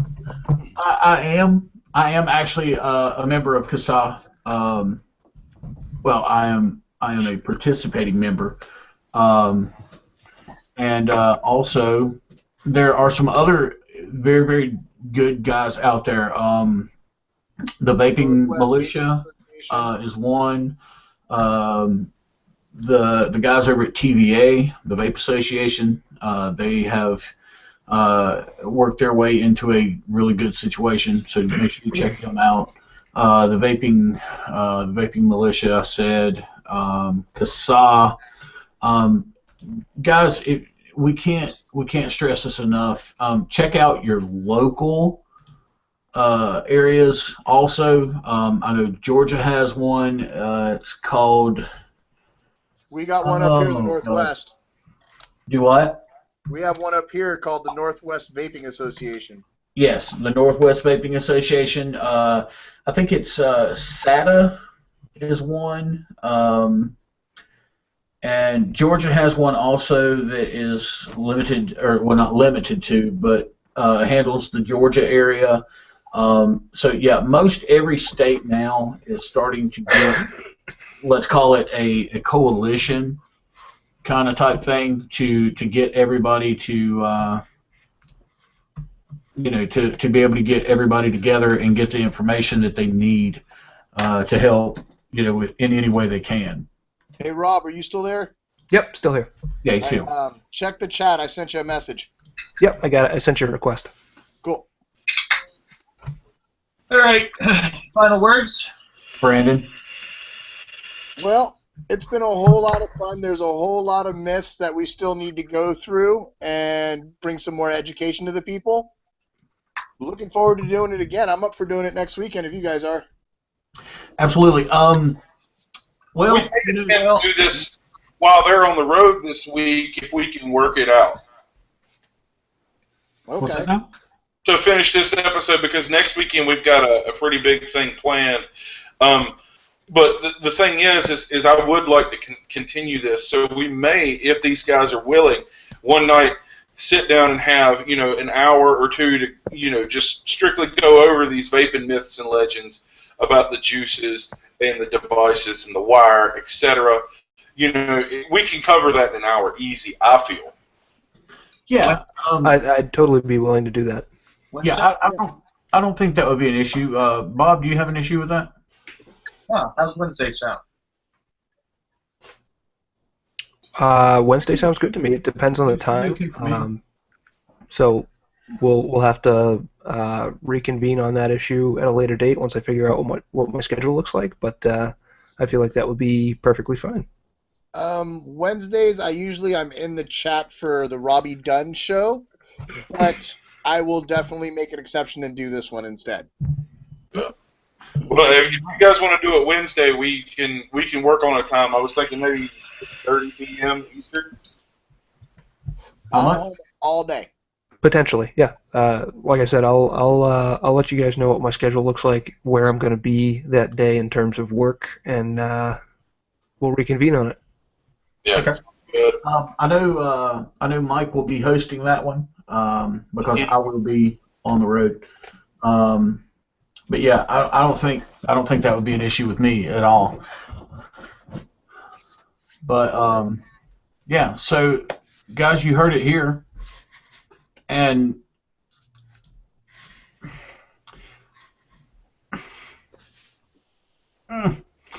he hasn't got back with me to second confirm it. But guys, I promised you a large announcement. If everything goes like it should, next week on the show. Can I do it? No, I want to do it. Let's Bob, both do it. All your head's about to explode, so say it and Let's stop. both do it. On the count of 3, I'll count. Okay, ready? Okay.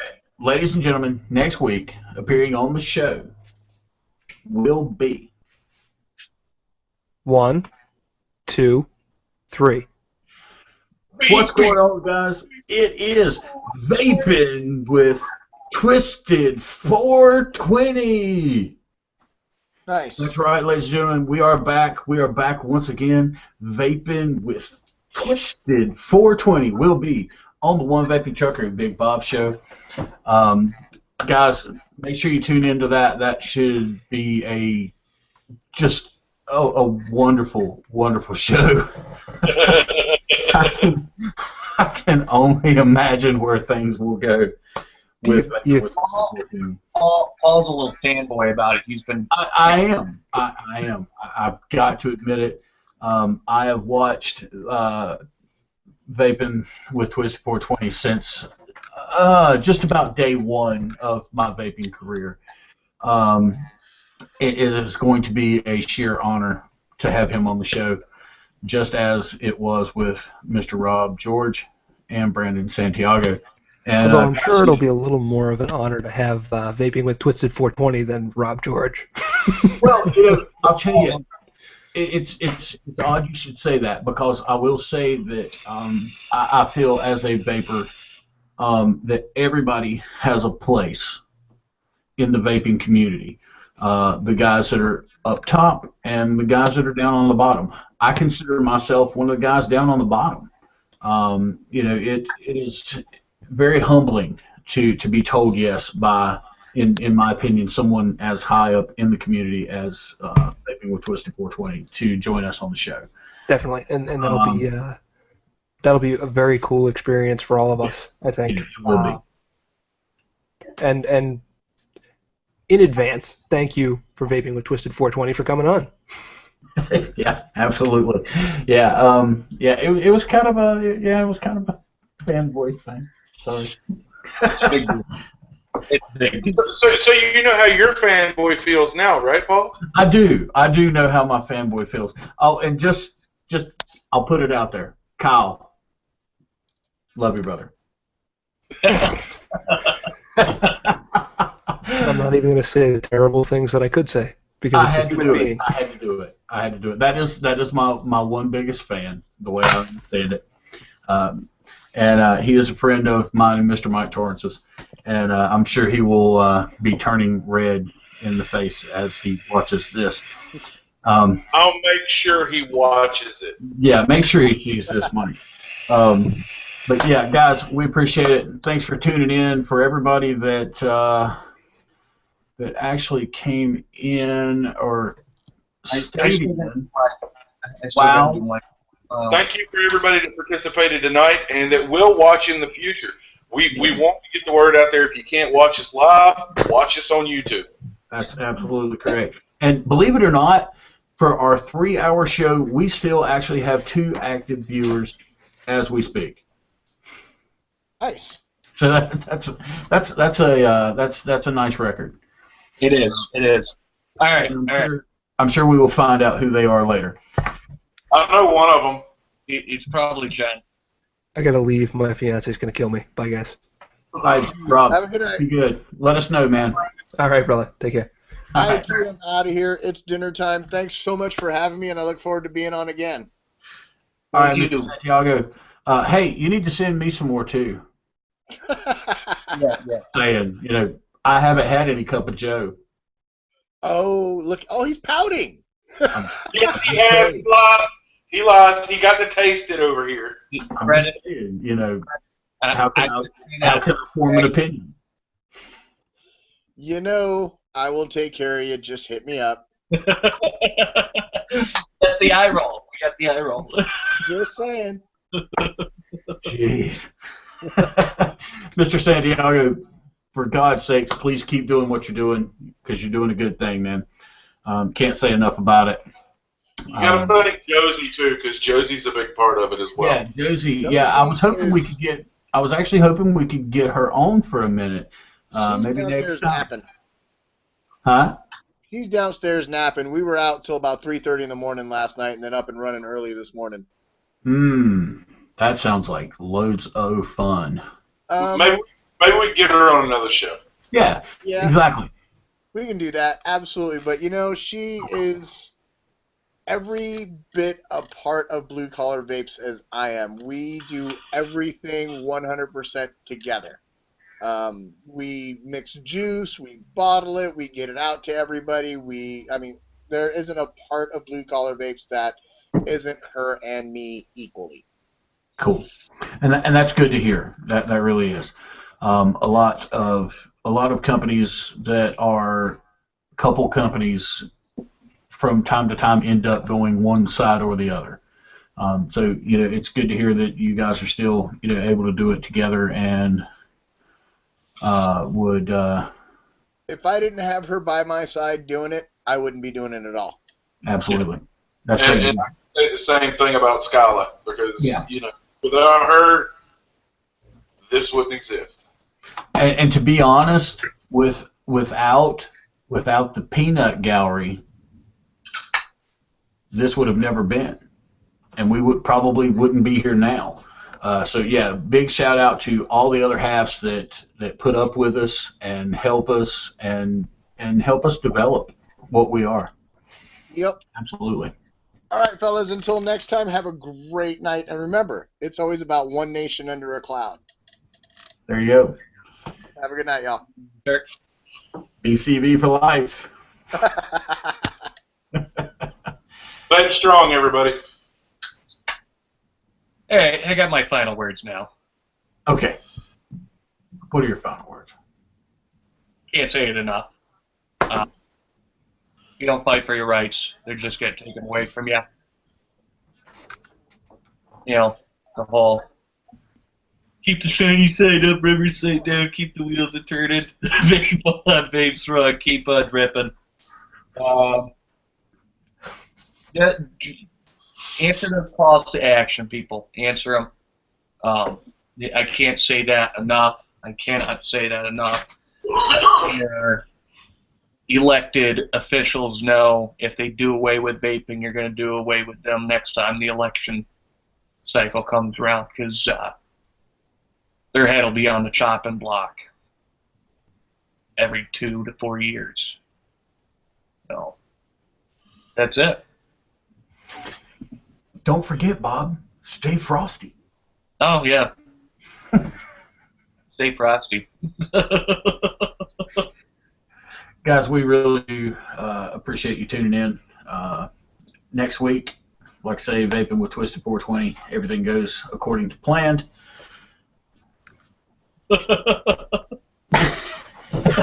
I'm doing terrible Vaping with Twisted 420, by the way. I'm just as much of a fanboy as you. I'm just not showing it because, you know, Well, I'm a professional. you are the Wayne of this Wayne and Gar show. Yeah. I'm a huge fanboy. I can't hide it. But guys, yeah, we do appreciate you tuning in. Make sure you tune in next week. All things go well. Vaping with Twisted 420 will be here live with the 1vapingtruker and Big Bob show. Guys, much love. Remember, be happy, vape safe, and always make sure you keep your wheels on the ground. I think I'm going to drop that part. I don't know. I'll leave it up to the fans. Y'all let us know what you think. Mike Torrance, we appreciate everything you've done for us, and we'll continue to do even more so in the future. Yeah, we just got to settle into a groove. That's all. Yeah, your job's getting ready to get massive. I've got a good support net. Good. You're gonna need it, brother.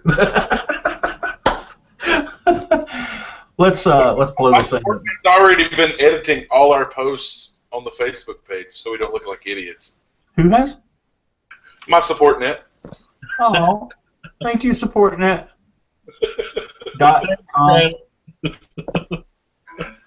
Yeah, because apparently I can't get it right. I spelled my name Truker tonight. Wow. That's what you get for being unprepared. Well, ladies and gentlemen, we are the second most unprofessional show in the vaping community. Remember that. So, guys, like I say, appreciate it. Y'all come back and see us next time. It'll be next Saturday. Peace.